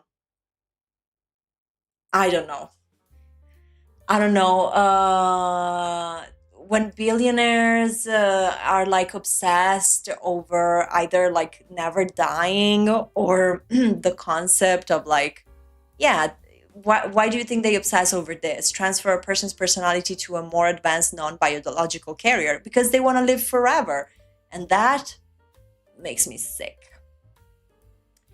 Put another way, though, this was just a fancy heirloom, a diary left to be found.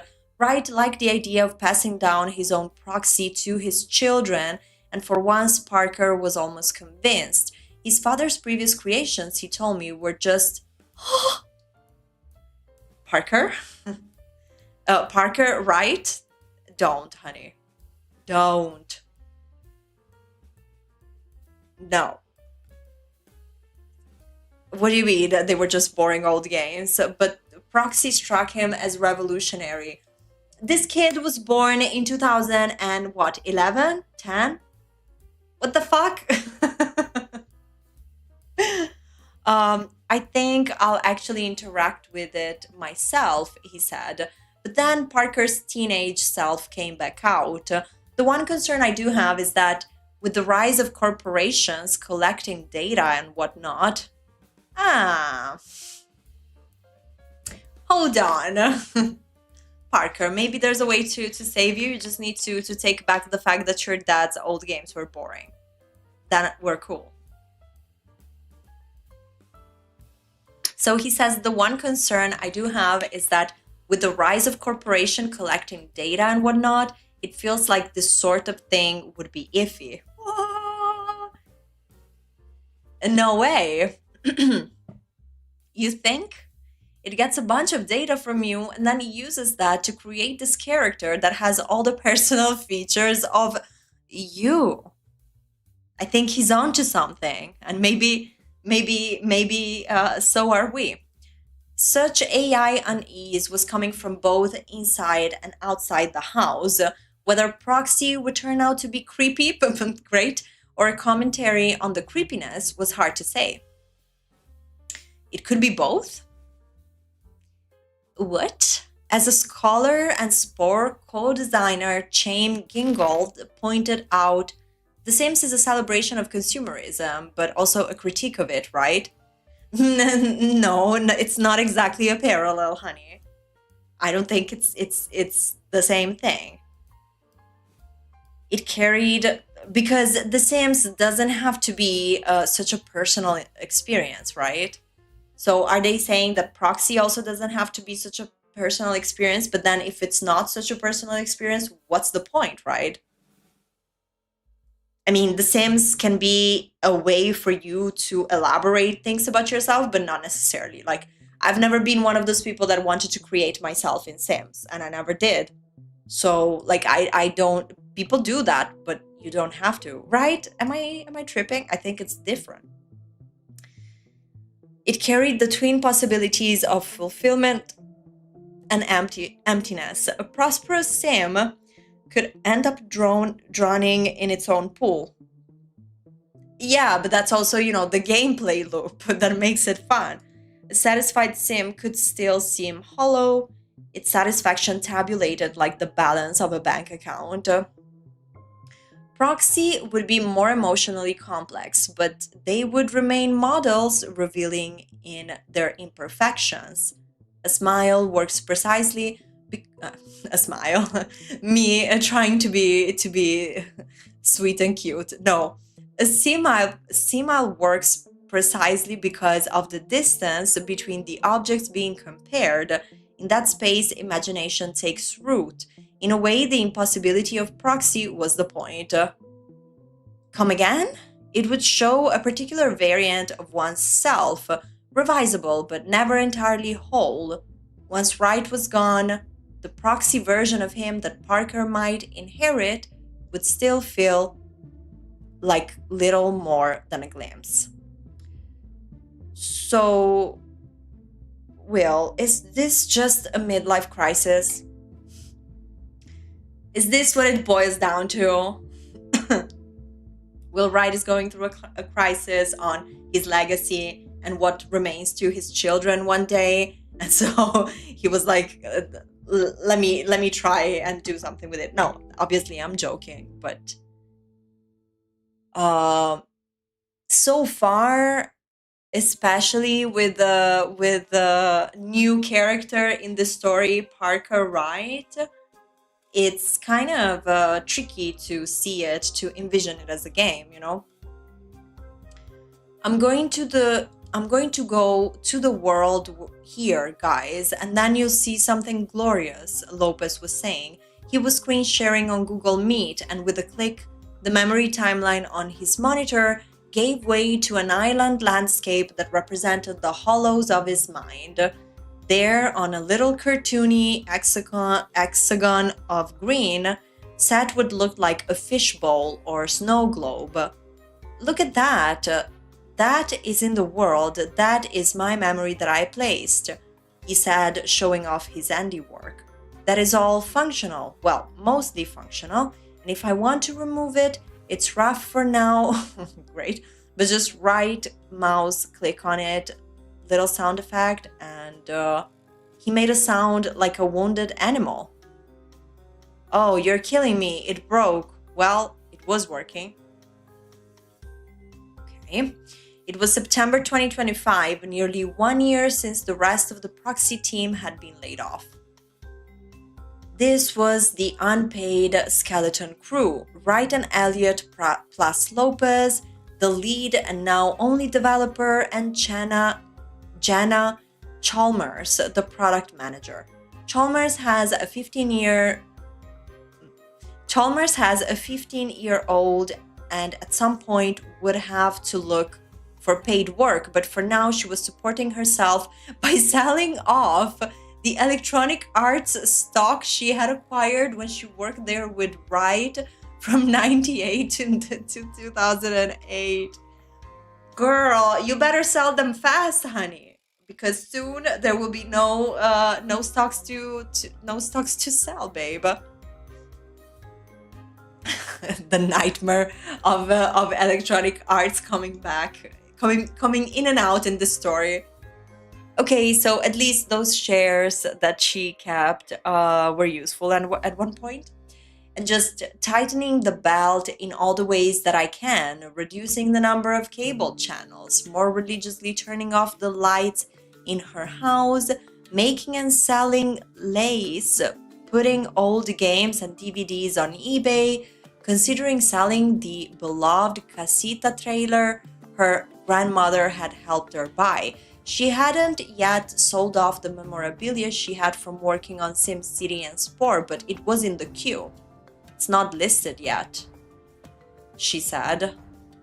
Fuck, like this is the real consequences. I mean, obviously, Jana Chalmers could leave this project since it's not being like feasible for her clearly, so she's kind of deciding to go on with this, but oh my god, like reaching the point of trying to sell your stuff and tightening the belt in all the ways to continue this project. Wow. Some of the scrappiness has been by choice. Wright and Elliot have been picky about their partners to preserve proxies' utter weirdness. The troubles coincided with larger changes in the industry. The COVID boom, people at home wanting distraction from the end of the world, had given them to a return to work bust. Layoffs were rampant. Other giants, John Romero of Doom and Glenn Schofield of Dead Space, have had to rethink games because of business hurdles and deals failing through. But Proxy had a catch-22 all its own. Even after years of iterating, the vision Wright articulated was hard to picture. Okay, so it's not just us, babe. It's truly, objectively, a hard to imagine picture. The investor is like, that sounds great, but I partially have no idea what you just said. Chalmers explained, what actually is the player doing here? I'm not entirely sure. I heard memories, I heard playing on a map, I heard a proxy. But how are they playing on a map? To get more funding, they needed a playable demo, but it was hard to make a playable demo without funding. That was what the skeleton crew had been working on for months, but every week could bring a new philosophical technical tangle. I have a much bigger strategic problem to bring up, but it's nothing that we're going to deal with. It's nothing that we're going to deal with in this demo, Wright said one Tuesday during a meeting with Gallium. Wow, a family member had recently had a medical emergency while traveling in Ireland and he dropped everything to fly there. Wright's trip had been full of specific standalone memories. His first taste of black pudding, his attempt to drive on the wrong side of the road, his painful recognition that his family member was still unwell when she said her dog would help her remember to take her meds. Well, okay, but we didn't need to spill this lady's tea, but they all fit into the larger file of the visit. Nested memories, basically, he said. How would you categorize them? Would you put them all on an island?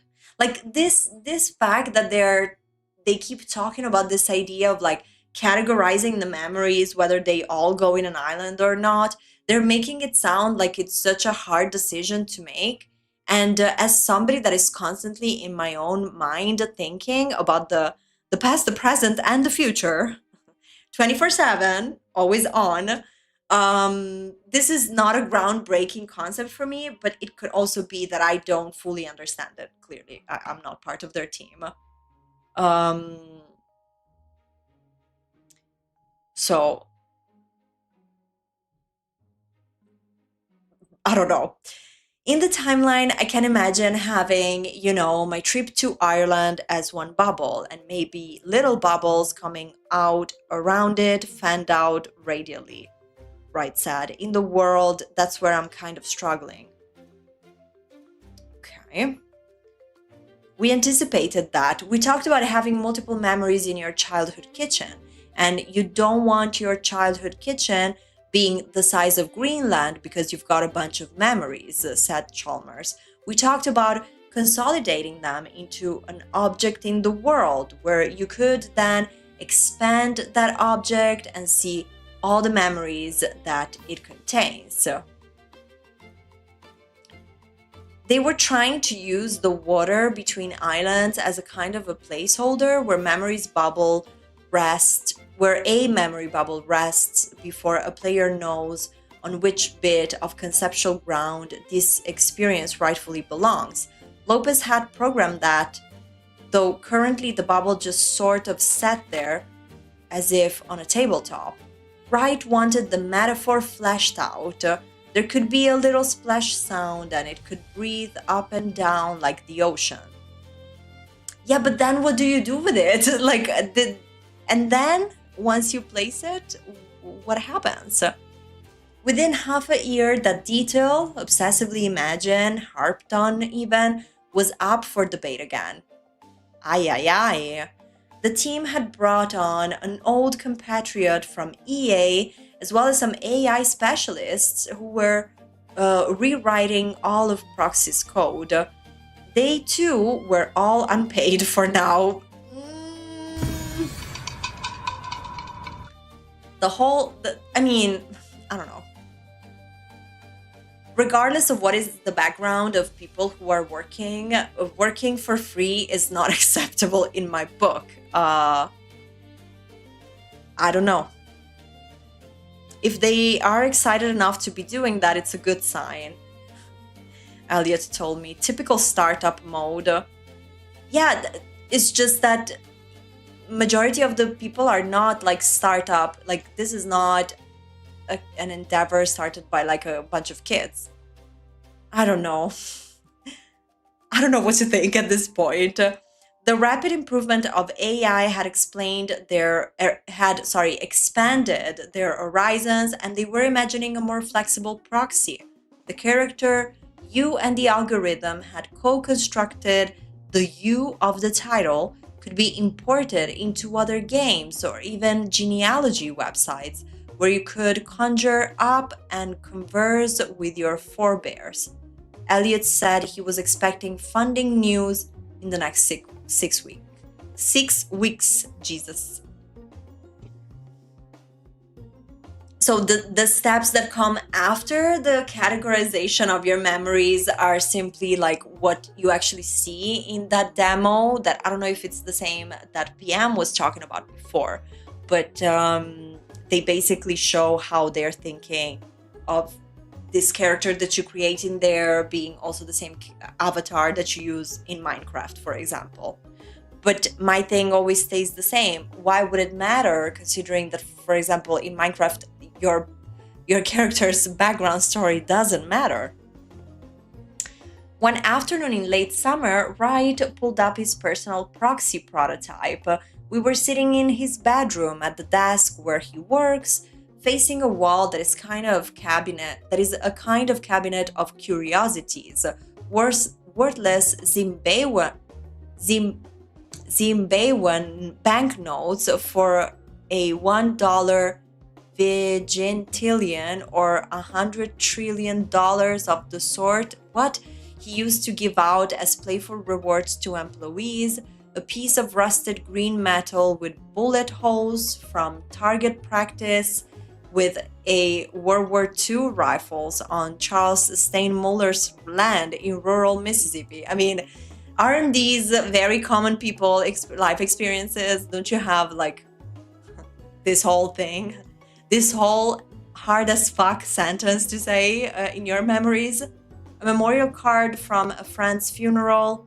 Wow. A patch that said, "In my defense, I was left unsupervised." Okay, this I appreciate. This I like. The memory timeline on his screen had a similar quality. Treasured, life-defining moments mingled with tiny sense memories and barstool anecdotes. Here was the pizza party where he met Jeff Brown, with whom he'd published SimCity. There was a sunburn on the tops of his feet, so bad he couldn't bear the friction of bed sheets. Here he was 5 years old and the only boy in figure skating class. I love that. There he was 31, losing the family home and nearly everything he owned in the Oakland Hills fire. He was golfing with his father and about to repair to the clubhouse a beer for the adults, a cold Snickers bar for Will. He was getting married. He was in a ditch after practicing bootlegger turns on a dirt road in Louisiana. His cursor hovered on the bubble that said "First Moments with Cassidy." "I had Cassidy so long ago," he said. His daughter. "I've seen how fast it happens, really. So with Parker, I've tried to stop and appreciate, even when he's being a pain in the ass, he's not going to be that kind of pain in the ass for very long. He will be a different kind of pain in the ass later. 2-year-old pain in the ass, as it turns out, is really fun and cute. Aww. You're changing diapers, they're knocking crap over. Watching this thing go from a squeaky little helpless blob to learning to crawl, then walk, then talk, then operate things, it's amazing." He began to tear up. No way. The emotional roller coaster that this interview is being, you guys. I hope you're still here with me as we go through it. But okay. He began to tear up. Soon he would teach Parker to drive, one of the few things he didn't think his brilliant kid would be able to teach himself. This part was nice. I mean, we'll just write a memoir and make a bunch of money, because I would read it. And so many of us would. And if you have all of these interesting memories and stories, connect them all in a book. Make a documentary deal. We don't need the game, honey. Just give us all of this legacy that you so clearly want to leave behind, and you can still make a good buck. When he needs a break from proxy and remembering, he often swivels in his chair to the right, away from his computer and toward whatever drawing or painting is on his drafting table just then. He lives the life of a Sim, honey. Lucky him. That day, it looked vaguely like the aerial view of a reservoir, blue interspersed with island and peninsulas of green, some of which surrounded brown blobs.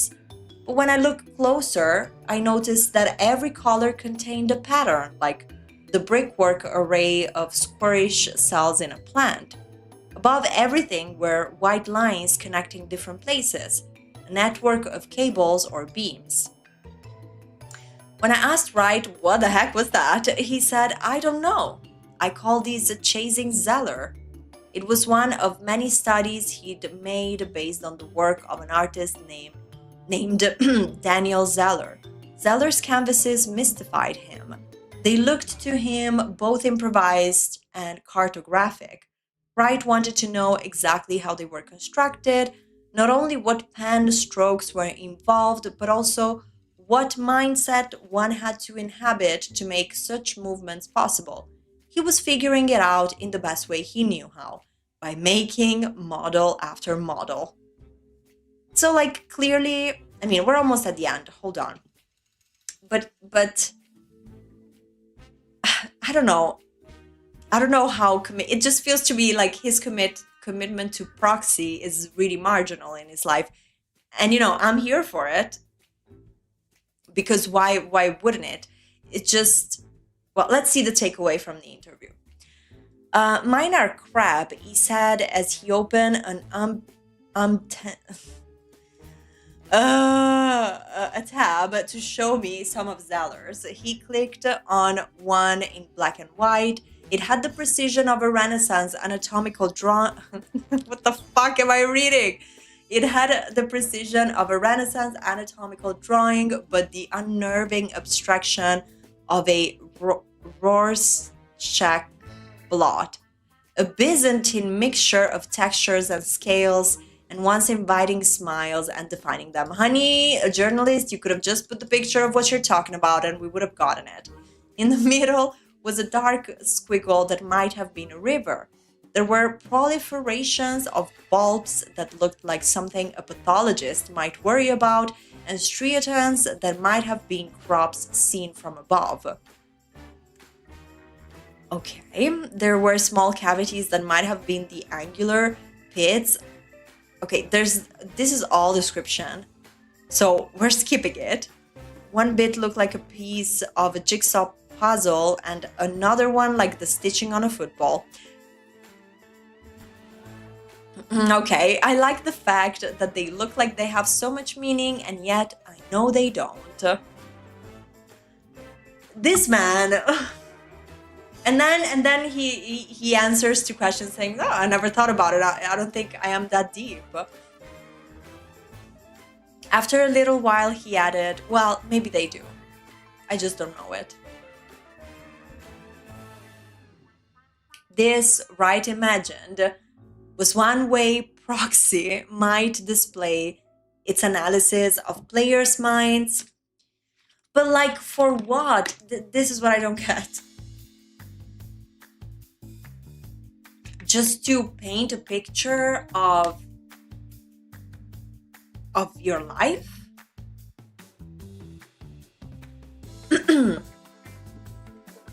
This, Wright imagined, was one way proxy might display its analysis of players' minds, an aerial map of loves, phobias, triumphs, losses, pets. Yeah, it's and near misses plus all the associations connecting them. Almost like a fingerprint of your psyche, he said. Zeller-esque, but more legible. He looked for a little longer at the drawing in front of him, as if any second he might crack the code. Girl. This article, I mean, sir. Okay.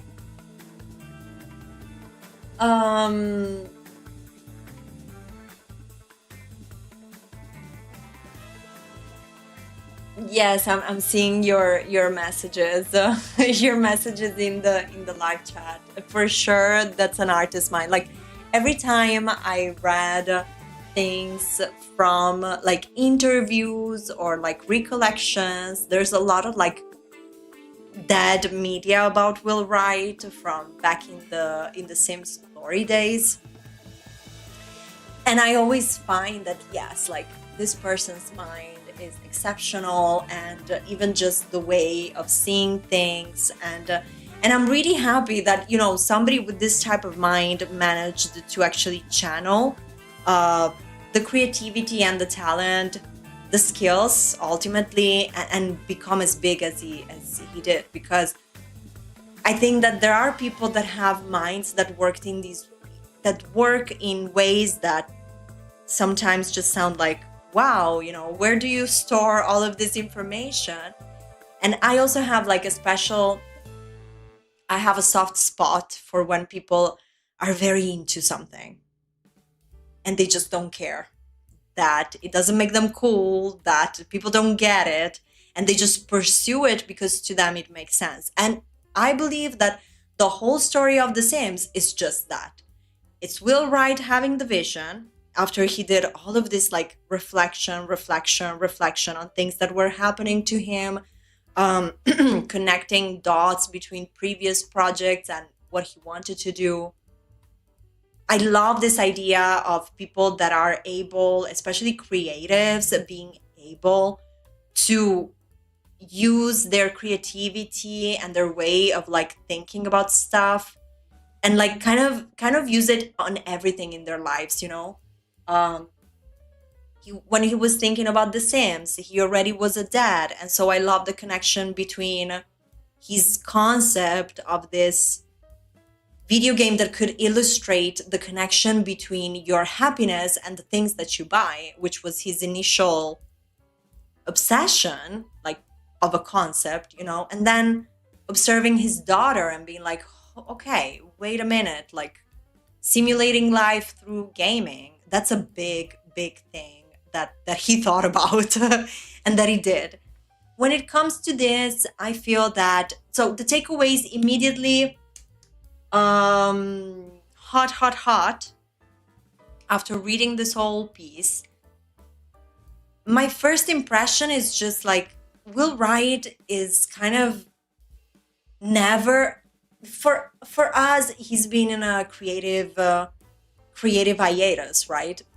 We haven't seen new projects. It's not like he founded this new very successful company after he left The Sims or anything of that sort. So with this proxy, I feel that us from the outside, we see that as, whoa, it's going to be his next new project, like next new big project. And we immediately have the comparison with how much we enjoyed previously the gifts from his mind and, of course, the mind of the people in the teams that worked with him. Now, when it comes to this proxy, I believe that he sounds super obsessed with the concept behind it, but it just feels to me like something that he was like, you know, like a hobby. Like, well, okay, I'm here, and sometimes I'm painting, sometimes I am going to Hawaii, and some other times I'm here thinking about like how memories and like subjective memories and how you know, how powerful ultimately the mind is and how memories define who we are. And that whole thing, like if you and I switched bodies and memories, would we actually be you? Would you be me and would I be you? Like those are some like mind fucking talks that I adore. But it doesn't feel to me like Proxy has that weight of like his next baby in his life. I think Will Wright is just playing around with it, seeing where it goes. He says in this interview that budgeting is something he doesn't care. The interview tells us examples of him literally leaving the team to figure it out without warnings, just like living, you know, carpe diem kind of thing. And if he can, he should. I obviously don't know what is the background of the people that are currently involved in the project and working with him on this project. And the article did talk about one person having to really cut on everything else in order to stay in the project. So what remains with me after this is not that I understood better what proxy is. It's definitely that I would love if Will Wright just came up with a autobiography, or not even, you know, Will, just sit every day for like 6 months and write journal entries. Go through your memories, go through your hopes for the future, and then sell it, because that I would really enjoy reading. Now, Proxy, the video game, I don't really see how this is going to, like, what this is going to evolve into. And but going back to what I was saying, I did not like this contrast of Will Wright doing it just because he had an idea, So let's see where it takes us. I'll be there when I'm not busy, which is fair. I'm not criticizing this. I mean, are you kidding me? I mean, I wouldn't even be, I would be like writing my ideas and then go back to Hawaii, go and have yet another vacation, relax by my pool that I would have in my mansion. You know, I would not be doing side projects that involve people not getting paid for their labor and then having to cut back on their lifestyle. That's the part that I don't like, because it doesn't feel to me like Will Wright is cutting back on his lifestyle. I don't think he should. But I don't know, it's just odd that majority of the team was either laid off or is working there with no pay. And yes, I do believe that there's a difference between somebody who is like an independent artist or developer or whatever, and somebody like Will Wright. I think that the fact of working without being paid has a different weight. And it also has a different weight when, you know, the project is yours, coming as a product of your brain, as opposite to you are just being there. But the article kind of like went that direction, but that didn't really take us anywhere. You know, it's not like the journalist gave us a take on this part of it.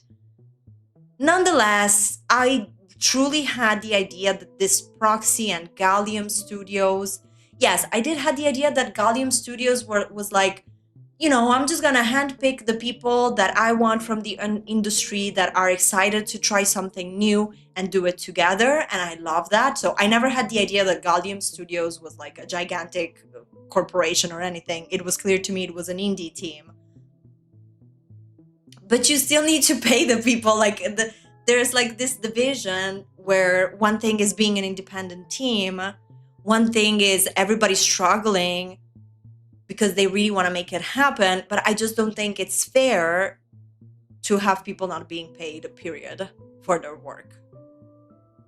But I don't know. And this contrast also between all of his roster of ideas and things that he's interested in, like, which make to me a great character that I would like to read more about. That's true. But when it comes to Proxy, it just sounds like a confused concept and something that I truly think Will Wright looks at more in sense of passion side project. And for that, I really don't know if we're ever going to see it get the light of day. It's also possible that they pushed him to do this profile, this interview, because they need more funding and exposure. Because I mean, I don't believe that the people involved are like, yay, we love not paying our workers, it's our dream. Nobody ever says that, and nobody ever thinks that. That's true. So maybe this is just a little PR thing. I don't know. But I also find it hilarious, the contrast between what's happening in the Sims community and then on the sidewalk, while the community just turns and goes like, just give this back to Will Wright. And Will Wright is just in a completely different vibe, honey. He's like over it. He's like very concerned about his past life experience in the sense of his personal life. That this is also something that I kind of sensed from this interview, you know, like speaking about his relationship with his son, what is going to be left behind when he's no longer here, what he was saying about his daughter and how he parented differently according to him. So it feels like there's a lot of that rather than a worry in being successful at all again in the gaming industry. And I kind of get it, you know, after you are the daddy of the Sims, you can just send a message and say, hey, I'm gonna be in Hawaii, goodbye. But let me see what you guys were doing. Sorry, I wanted to say my takeaway right away because I wanted it to be hot. This article had a lot of words, and so I didn't want to get lost.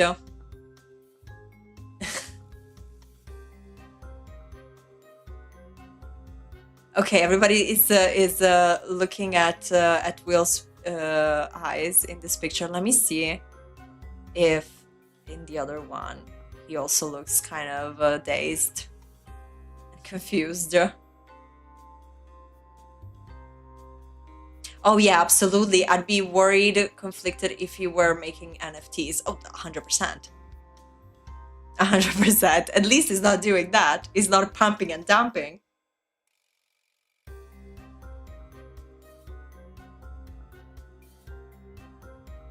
It's giving life by you.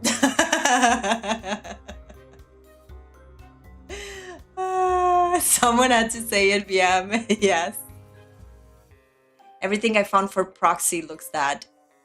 Yes, that's true. There's like, but also from this interview, which is came out today. Okay, this is like fresh news. Yeah, it's not like this picture is better than the first one, you guys. I'm sorry, I don't know what I was looking for in there. But even from what they're saying in this interview, like it's very, very confused. Very confused. Will Wright's too busy in the clouds. Yes, he's like, so I live here and sometimes I just open my windows and it's all up in the clouds, baby.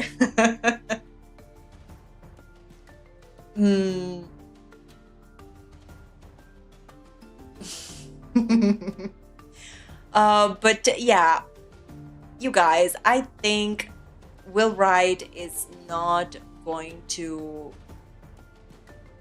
save The Sims. Again, bringing it back to our whole The Sims debacle. Many people are like, Will, come back, we need you. And, you know, sometimes me too. But I don't think this man has any fucks left to give for anything that is in EA's hands, nor... I mean, I guess one gets tired of bringing up always like their most well-known achievement. Because in this interview from him, we didn't hear anything about the whole Sims success. Of course, the interview wasn't about that. And maybe from a PR standpoint, you might want to like detach yourself from the previous work, right? But I think he's well past it. I always had the feeling that Will Wright was over the whole The Sims thing when he was working on Spore.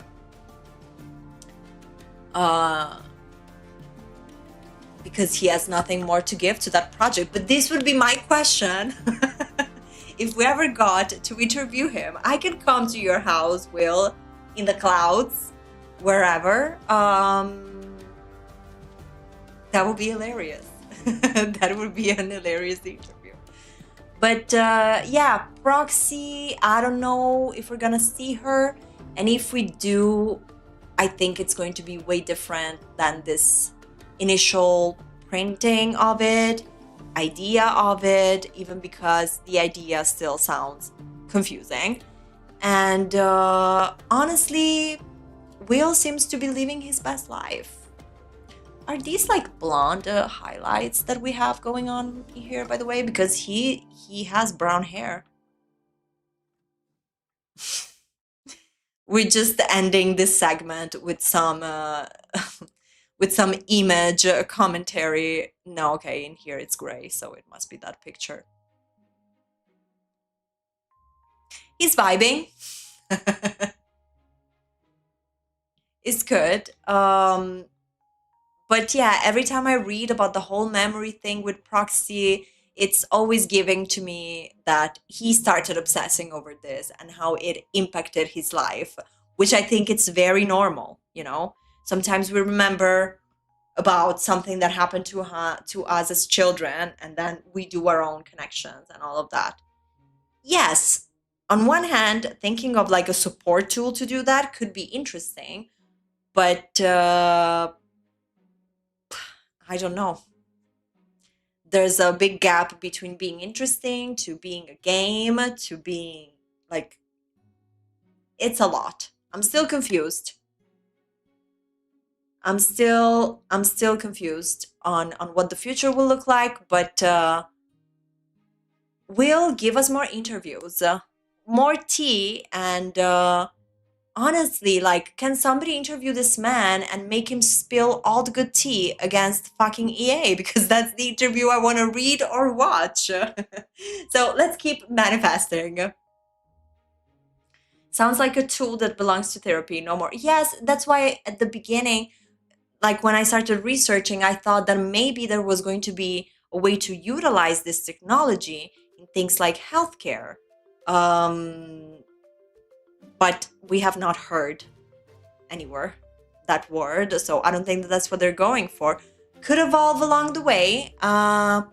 We shall see. You know it, babe, that whenever there's tea on Will Wright, this is the place. This is the place for you to get it. So this was it, the latest interview from March 25th, 2026 with Will Wright. Thank you, Will. Thank you. And next up, the drama house. Next up, you need to come and get interviewed by Lady Drama. That would be a total blast.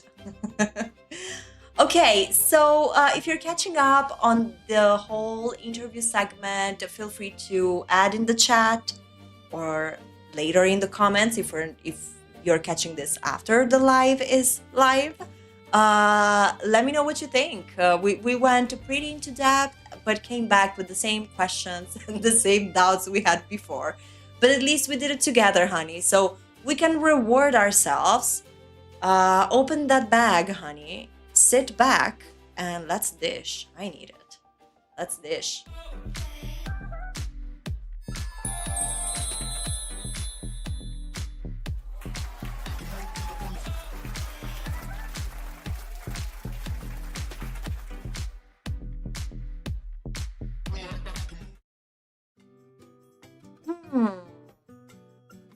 Hello. Welcome back. Are you ready for some good dishing? And also, yes, let me know what you thought of Mr. Will Wright. What a emblematic character, honestly. In all fairness. So now we go somewhere completely different, but I hope you'll appreciate, because I will give you, I think, one last one last jump scare with Will that also fucked up my mouse. Are you kidding me? Unbelievable. This article is truly cursed, honey. Oh, jeez. Okay, so let's dish, girl, because we gotta talk about the latest. Okay, we can do it. The latest collab. Let me see if my browser cooperates. And let me get you guys back here. Are you voting for the poll, by the way? Because the poll will be closed. I mean, now you probably know more about Proxy. But it's if you have also more curiosity on Proxy, honey, you have their demos and all of that. But I also know that there's this great diva that has a whole deep dive on the entire development and trying to make sense of the project, which is from a long time ago. So maybe you will also get some botched audio. That's a plus. So yeah, help yourself. There's a lot of buried videos that I think from the past of the drama house that I think will come back useful, because we're a little bit clairvoyant. Sir, 3 days ago, just to make us happier, and like I said before, just to win the award for the most out of touch, always, honey. The Sims team announced a collab with with Lo-Fi Girl, and I gotta say, when they first posted this, the image of of Lo-Fi Girl. Okay, we could do it. We could do it.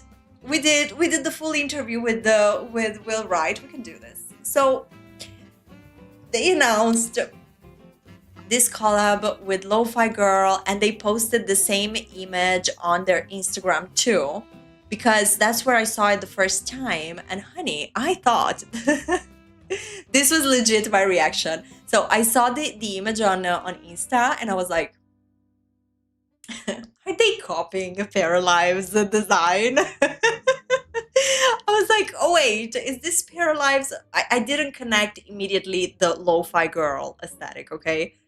For a second, I just saw this image, and I was like, they're copying Paralive's art style, honey. What do you mean? In the sense of like, this doesn't look like The Sims 4. But alas, it's just their collab. Jam out over on our Discord for The Sims 4 Lo-Fi Girl Build Challenge. Join us for a chance to win digital coats.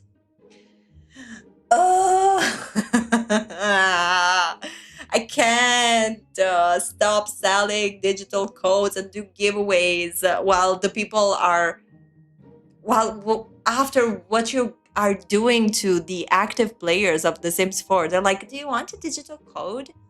And people are like, you deleted my entire custom content folder.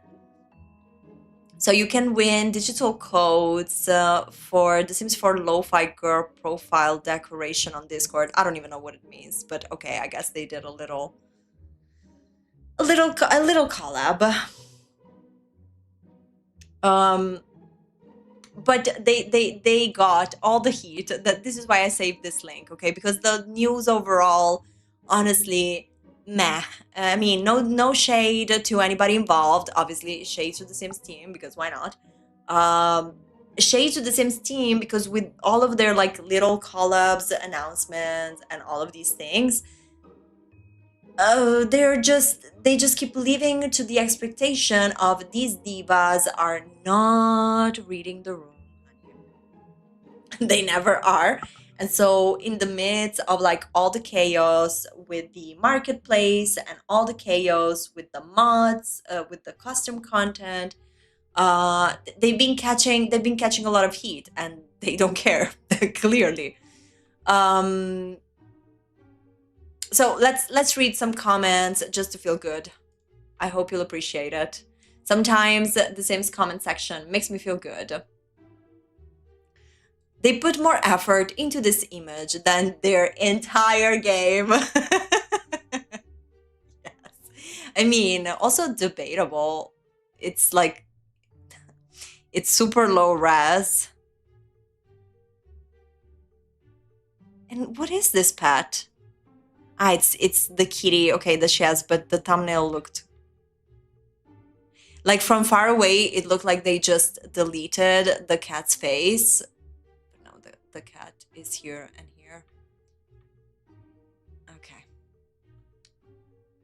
But yeah, they put more effort into this than the entire game, honey. But don't forget that this image, of course, it has everything you need to have, baby, because it has the freezer bunny on a shelf.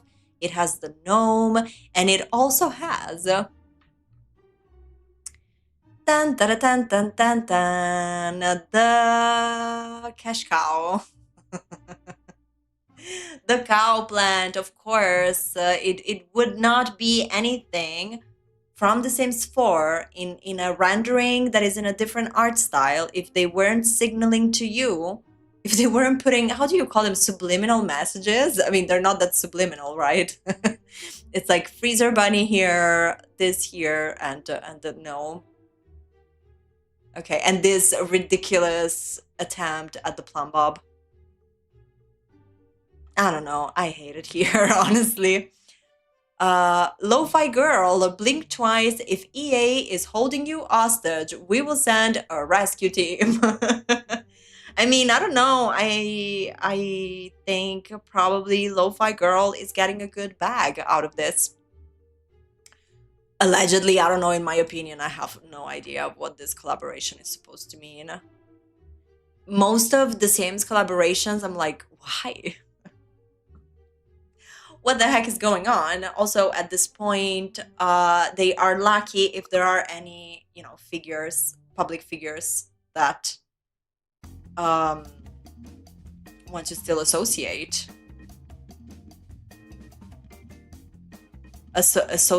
with the EA. What a coincidence that the update that introduces the marketplace breaks almost all custom content and makes it impossible for a lot of people with custom content and mods to even open the game, honey. The honey was added by me, but needed. The fact this update hasn't been rolled back is nuts. It surely is. My game was working for a few days. I have over 12,000 mods and forgot to disable them before I updated the game with the first update. They are referring to the infamous update that was done when they released the marketplace. Okay, so we talked about it last week. If you want to get an in-depth, you can check there. But then you also know that with the live stream clips, I sometimes just put together, make a little edit from the live stream so you can get all the tea without sitting for 3 hours. Because maybe you cannot do the whole 3 hours and it's okay. I got you, baby. I repaired the game and deleted the local thumb cache. I uninstalled all script mods. Even after the hotfix, it still didn't work. I read somewhere online that restarting their laptop worked for someone, so I did that. And since then, my game has worked and all my mods load. Before the latest update, I added in the script mods again, but made my game fail to launch, so I removed them again.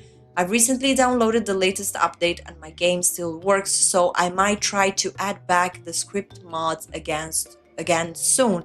I've noticed that my game is slightly laggy now though, whereas it wasn't before the updates. Like, this is ridiculous. Stop. Like, look, it's been a luck. Now, here we go. They've been very lucky because in the whole Sims community, there is this sense that if something happens, your first thing is going to be like, oh, it's my thing, it's my fault, it's my device, it's my mods, it's my custom content. So you learn to be yourself, like, very resilient and very knowledgeable in fixing stuff and being aware of what the update is gonna break and if there are ways to fix it and all of that. But excuse me just a second. Aren't custom content and mod something that for PC has always been like such a core element of the whole Sims experience? Yes, they have, since the fucking beginning, right? So we are in today's world with The Sims 4 Forever, projects for the future that look like, don't even get me started on that. And we're still under this mentality that it is absolutely on the player's responsibility to be like super tech savvy, that if you freaking installed like a couple of mods and a couple of custom content, you need to learn how to do, which I know, okay, cleaning something, like repairing the game, is just steps you need to follow. I know we're not talking about doing freaking computer engineering, okay?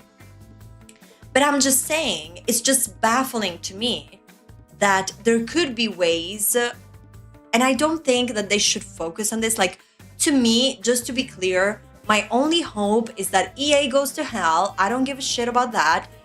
They release the Sims titles or not. Honestly, like, I don't know. But the only way out is without EA for me. If EA remains, this whole thing is going to continue being shitty, but it doesn't have to. And there are games where, you know, they're like, oh, cool, do you want to have custom content and mods?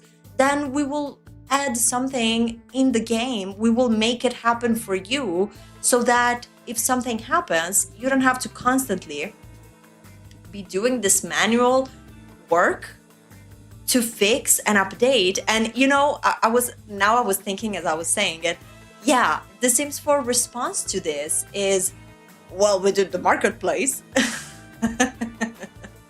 We did the marketplace just to prevent you this. And then people get upset because some sides of the community have like these theories that are like, did you guys break this on purpose? You know, did you break this on purpose because you want people to buy on the marketplace? Is this what's going on? And I'm not saying that that's true. I think that every time there's a game update, they break something, right? It is tremendously curious, that's true. But I don't know if that's intentional, and honestly, I don't care. I'm just saying that it's crazy that people think that. And many people do think that, because it's like 1 + 1 = 2. You know, if you had just a little bit of like trust and confidence in the product, your mind wouldn't allow you to immediately jump to the theory of, oh, they broke it on purpose. But we do, because there's no trust and because EA doesn't give two shits. And while a lot of players cannot use something that they paid for whenever they want and however they want, because that's the condition, honestly, with The Sims 4, you know what The Sims is busy doing? This. A collaboration with Lo-Fi Girl. I mean,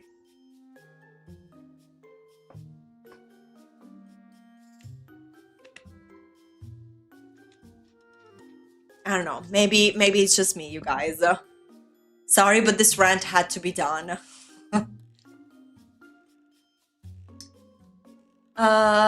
Definitely not updating my game until it's fixed. Yeah, and I did see that they keep making fixes to the fix. But honestly, why trusting? Why trusting? Can't when my game is broken. People can't even open the game, and you think this is okay to post? Which also means, bro, read the room, honey. Agreed. Agreed.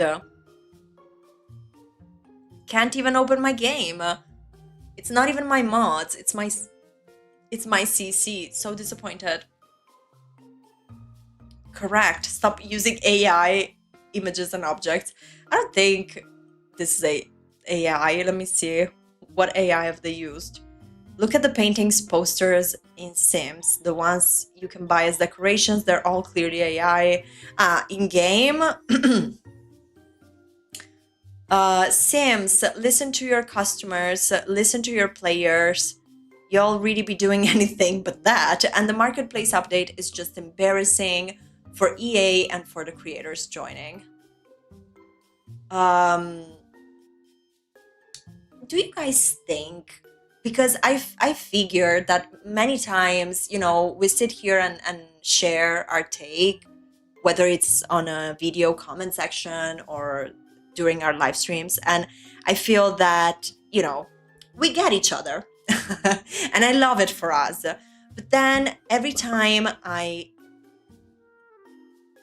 walk out and in other spaces, it always feels to me that we are like, how do you say it? We are the exception that confirms the rule. We ain't the rule, baby. We're just the exception.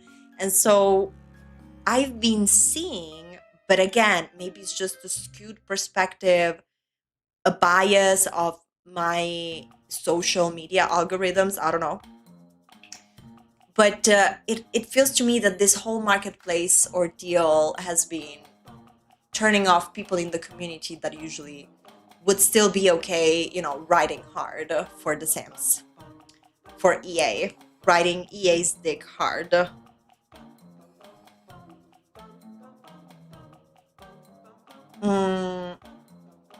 So it seems that the whole marketplace thing turned off even people that before were okay.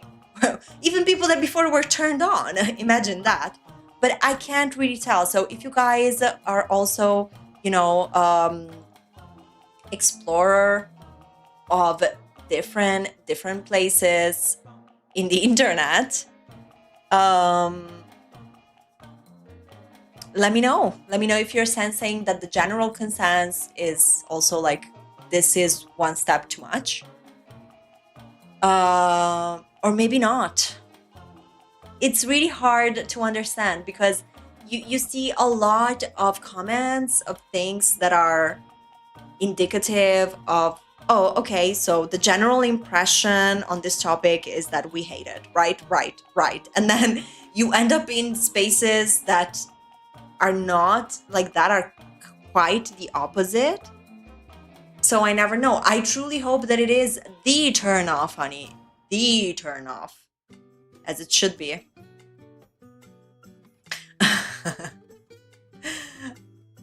So this person did a disclaimer for the image only, music being added in the next expansion pack, only $34.99.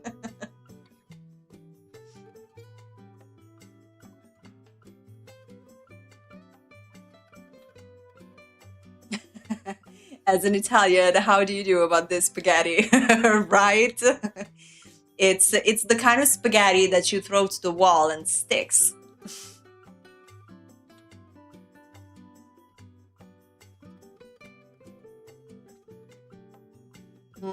I see, yes. And I did see a lot, actually, that's a good point. Thank you so much, mon chéri.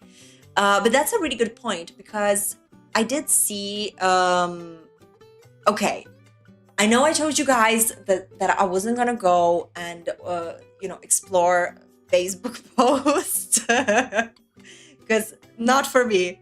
But sometimes it just happens casually without me going actively looking for that. And in places that are more like, Facebook groups. So like I'm talking about not like public pages, but pages that are like groups and stuff where people express a lot their opinion, but comfortably, because they can ask a question. Like it's a group, it's closed, it's fine. And I think that's okay. But I do see in there a lot of people, a lot of console players starting by saying, oh, I don't know why you guys are so against the marketplace, because for console players, this is going to be amazing. We're finally going to be able to have custom content and maybe mods in the future. But I mean, yeah, keep dreaming. To me, honestly, keep dreaming about the whole console thing. But okay. What I did see, because this piece of criticism is always, not criticism, but this attempt to revive the reputation of the marketplace, if you will, it's always there. And now I believe that the only thing they can hold on to is how good it is for console. And some people were actually even writing like, oh, but how don't you see the benefit of console? Like for console players, we should be thankful that they're doing this for us. But there were a lot of people in threads replying to this and saying, if you think that this is for us, for console players, you're a fool. Like, no. First of all, it's not even there. So clearly the priority wasn't console. And second, who knows? But also, once you go and you see the pricing of stuff, what the packs contain, just like we did in the last week's episode. Check it out if you haven't, because we explored the whole marketplace. It doesn't matter. It doesn't matter that the marketplace gives an opportunity for custom content to console players, because they are paywalling them. Like the idea of custom content in The Sims was like managed by those creators independently. So if you want to pay them, you'll pay them on their own terms, and or free content from the internet. So yeah, maybe, okay, console players, they are giving it to you allegedly and who knows when, but also it's not for free. So where is the win? Agreed. Facebook is the car crash you struggle to look away from. Yes. It's exactly that. And they know what they are doing with their notification thing. I'm so happy people have started like suing Meta and Google, taking them to court, because they're like, you guys made me a freaking addict of this shit, and I love it for them. Like, yes, get that cash. Get that cash. Get that cash. That's important. Love to see it. Boycott EA. Yes. Every time there's a boycott EA in the Sims comment section, Lady Drama gets her wings. I love it. What baffles me is that I can purchase the game from my country. I can get many free codes from other games, no issues, but EA always limits the countries that participate in all these contests? What? These are codes. What kind of trouble is there to be worldwide open? I'm from Argentina. What? Like, not even the giveaways, they are able to do them, right, honey? No fucking way. They got Lo-Fi Girl worried emoji. They're like, damn, they got her. This new update caused my game to crash. Now when I load my game, all I get is a black welcome screen. Are you going to fix that? Holy cow.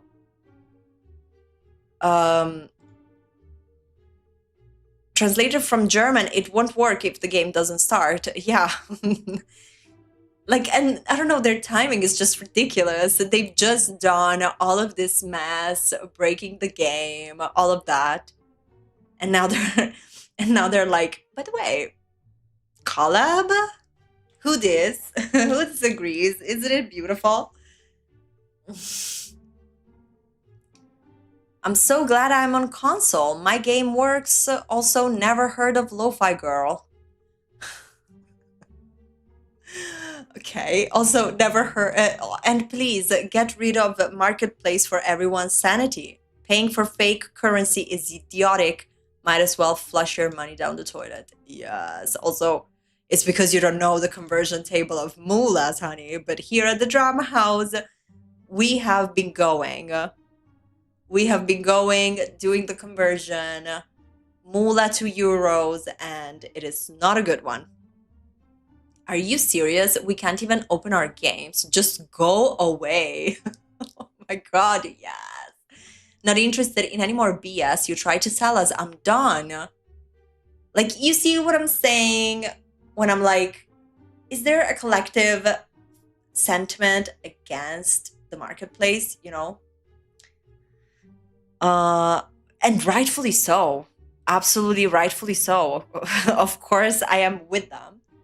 Still, it just feels very much a collective agreement about how this is not being well received. Also because they casually broke the game. They should have added the marketplace for consoles only. We will send a rescue team. Sims team, please piss off with this BS. Putting more effort in getting collabs and pushing out pay to get items when fixing the bugs are creating more bugs. Let's take a step back and just focus on the game itself, please. I don't get it. That's cool. How do I turn off automatic updates? Yep. I mean, this is getting people from all over pretty upset, you guys. Different languages insulting EA in the comment section. I'm here for it. Yeah, here we are. It's not fair that PC got the marketplace first and not consoles. I'm afraid to open this thread, but let's go. Consider yourself lucky. I mean, true.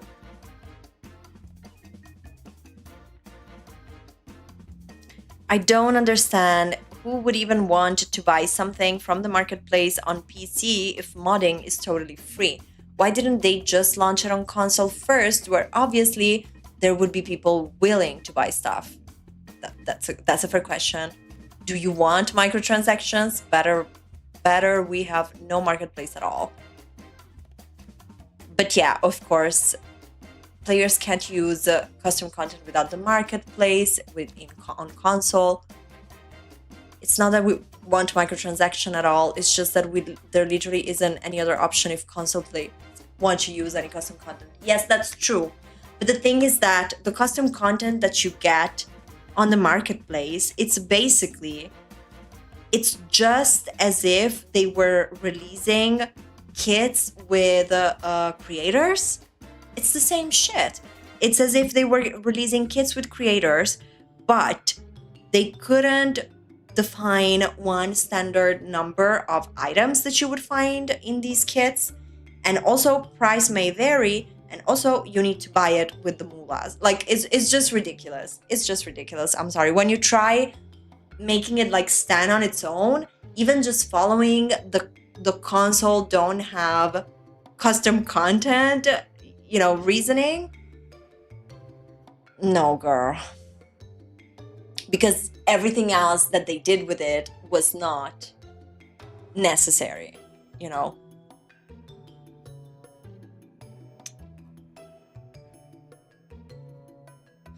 I wish they had given it to you guys only and left PC players alone.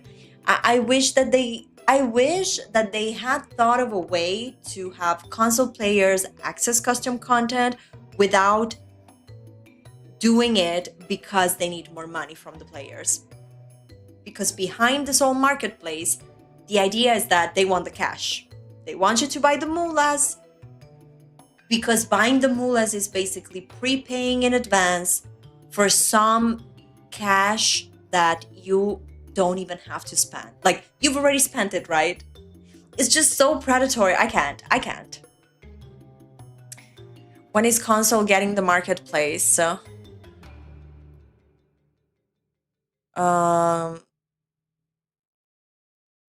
Correct, exactly. Why weren't console players the first to get it? That's the question. Correct. The main argument was that it was being made so that console players could have custom content in their game. But this was a fake argument, which I didn't believe in the first place. But anywho, correct. Exactly. Like, it's just so obvious that it's just a way to make it make... It's literally just a way to make it make sense when they try talking about how console players need the marketplace because of the custom content thing. I'm like, this is just a way so that the whole spending money in Moolah can be justified. Because also, yes, if they wanted to paywall the content, which I don't agree with, but they could have still made the marketplace without having to make the fake currency. The reason why they made the fake currency is because A, it's more lucrative for them, and B, it's also because, in my opinion, they are setting it up for something new, for the next step, The mullahs aren't going anywhere, not in that sense. I think this is just a test to see how far they can take it with Project Renee, or whatever her alias is going to be at the time.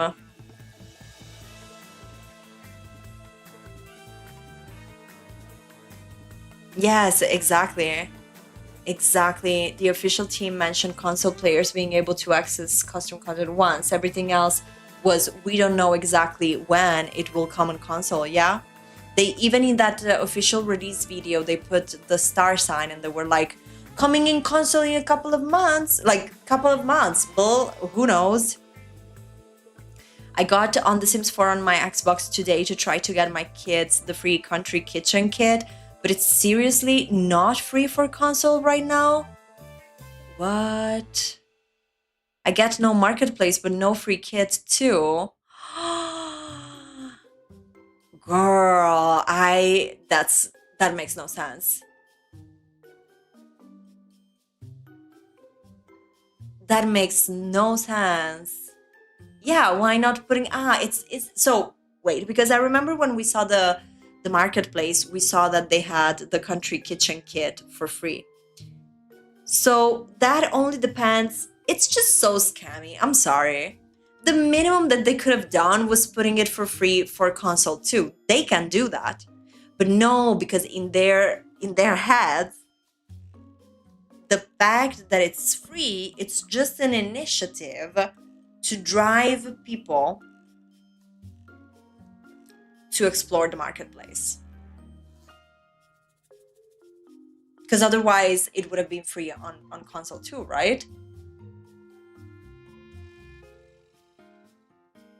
Yeah, exactly. Like, it's just, to me, I'm always so baffled by their behavior with console players. It's just beyond to me, beyond. And I think that they get very much disregarded, console players, because majority of our community, and I think maybe the most vocal ones, I don't fucking know, but PC players are the most. And so everybody always disregards the console experience. But I am kind of loving, please understand how I'm using the word loving right now, but I'm kind of loving that this whole marketplace is exploding this hard. And it's also really, really showing the poor, basically non-existent interest that they have with console players.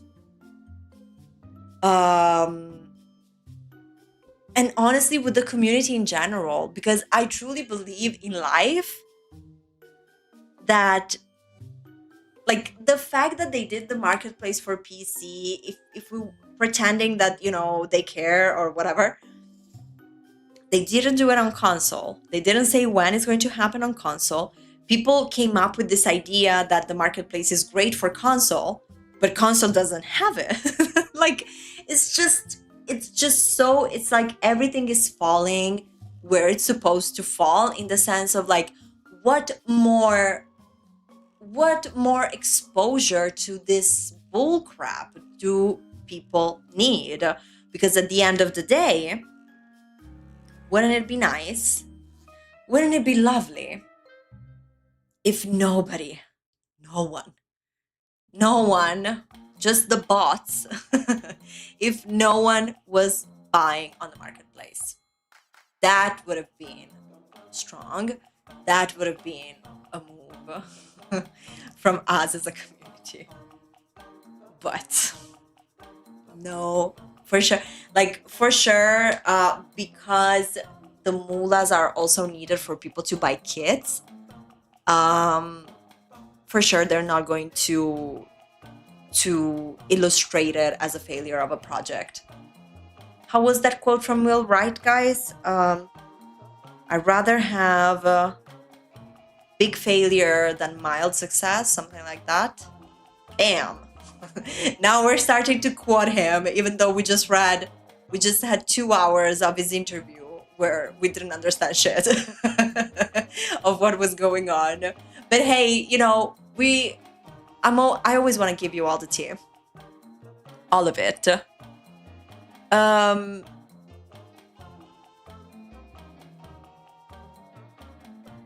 The fuck?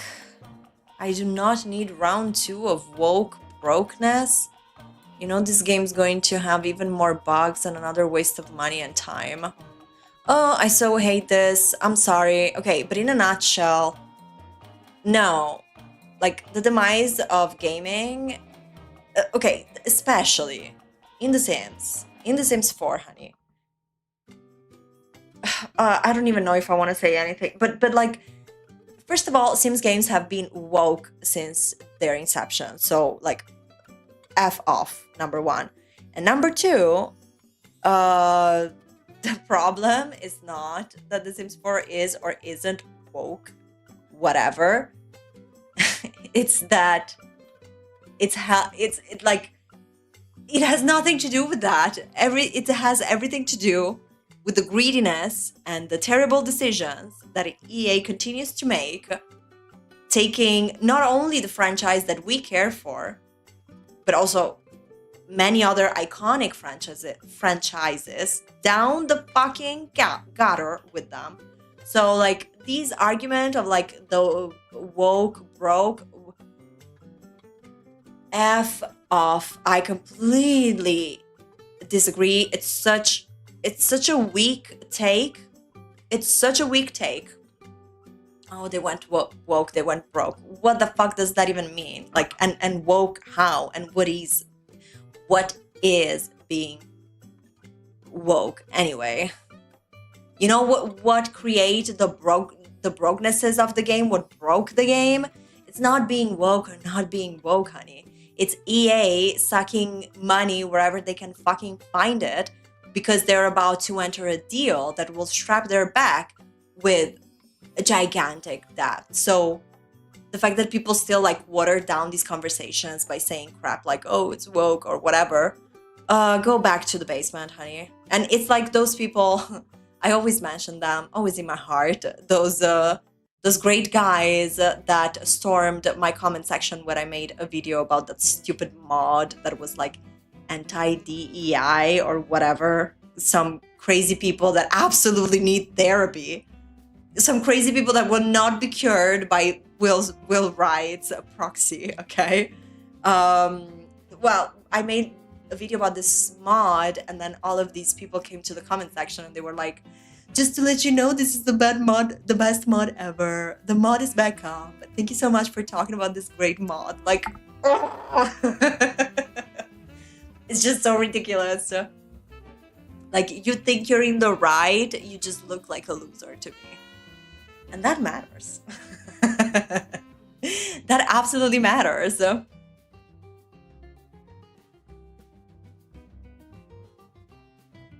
Yes, thank you, Lady Calamity. SimSega did a great video about video games always being woke to counter that talk. Yes, and in this house, we absolutely stand SimSega. Yes, and I could, the way she explains everything and the way she talks, ooh, baby, I just love. And that's an amazing video. So if you haven't watched it, that's a great one to counterbalance this narrative.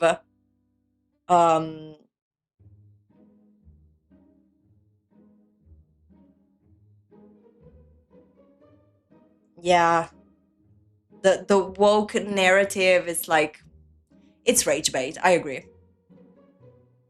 Oh my god, look at all the comments that say AI generated. Is this AI generated? Oh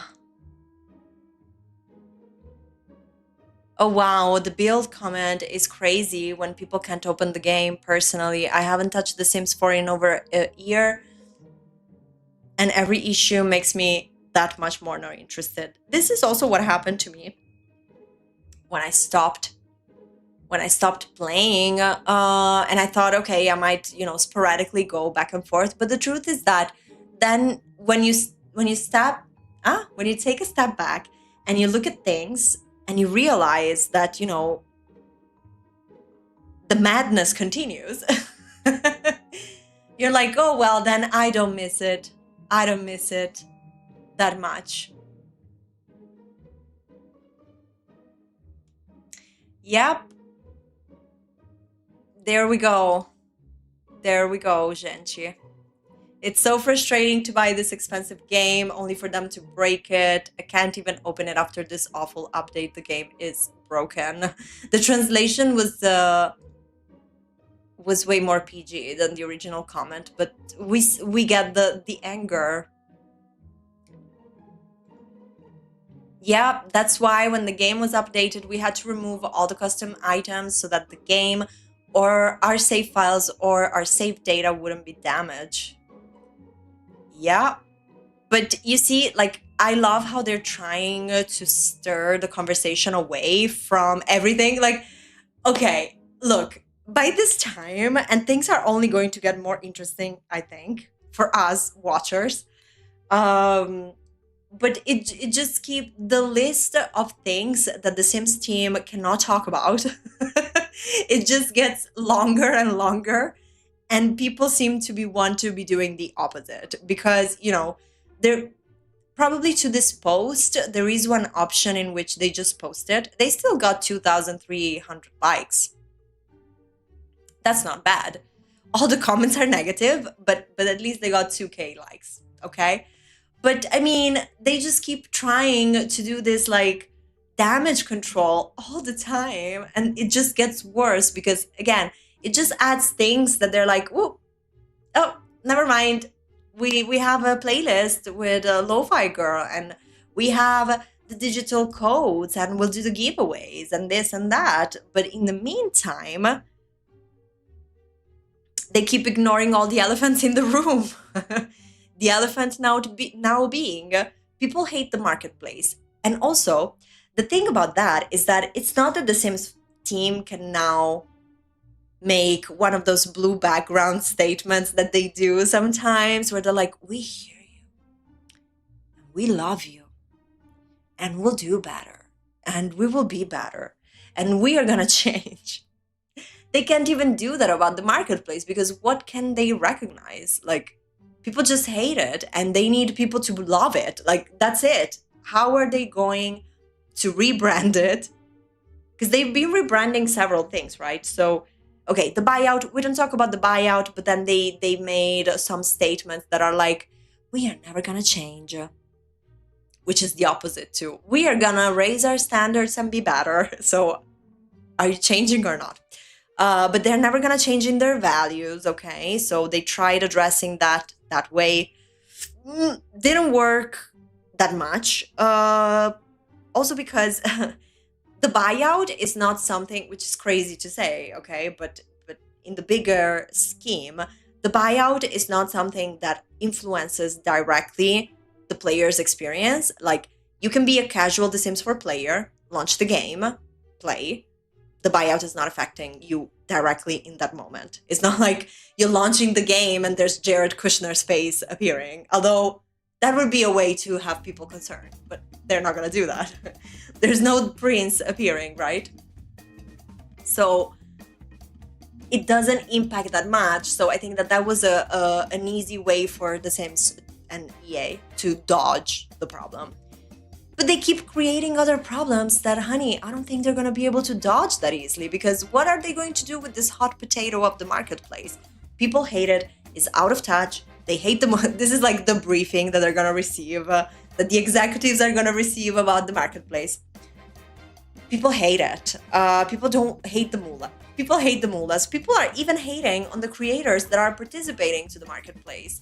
And in the meantime, people hate the fact that we created an insane issue with their existing free, most likely, custom content and mods that they had in there.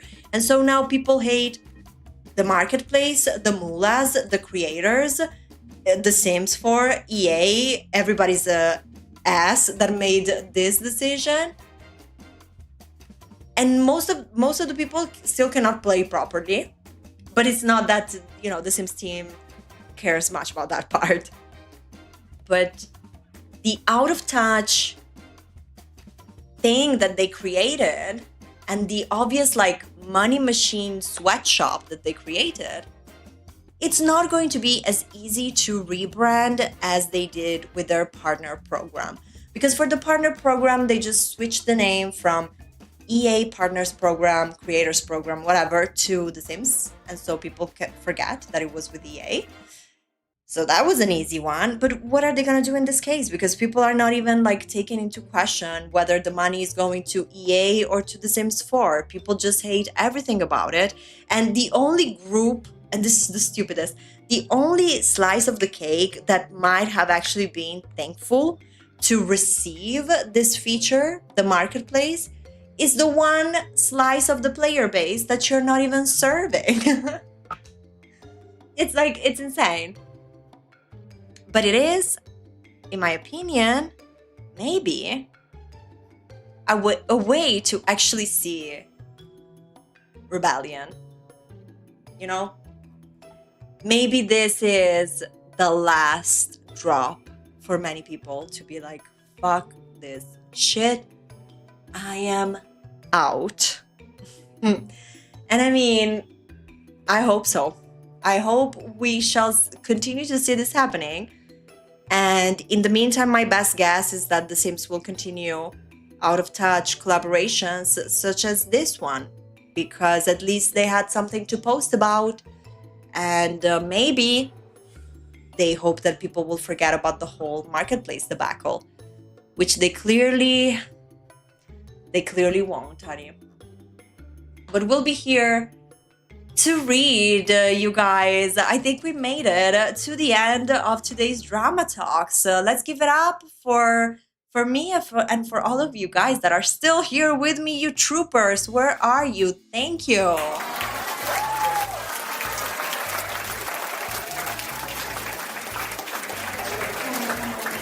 Thank you, thank you, thank you. You're the best.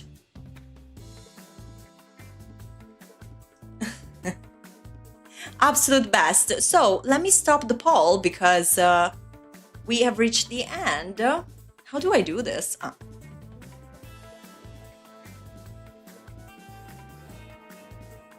Okay, poll is over.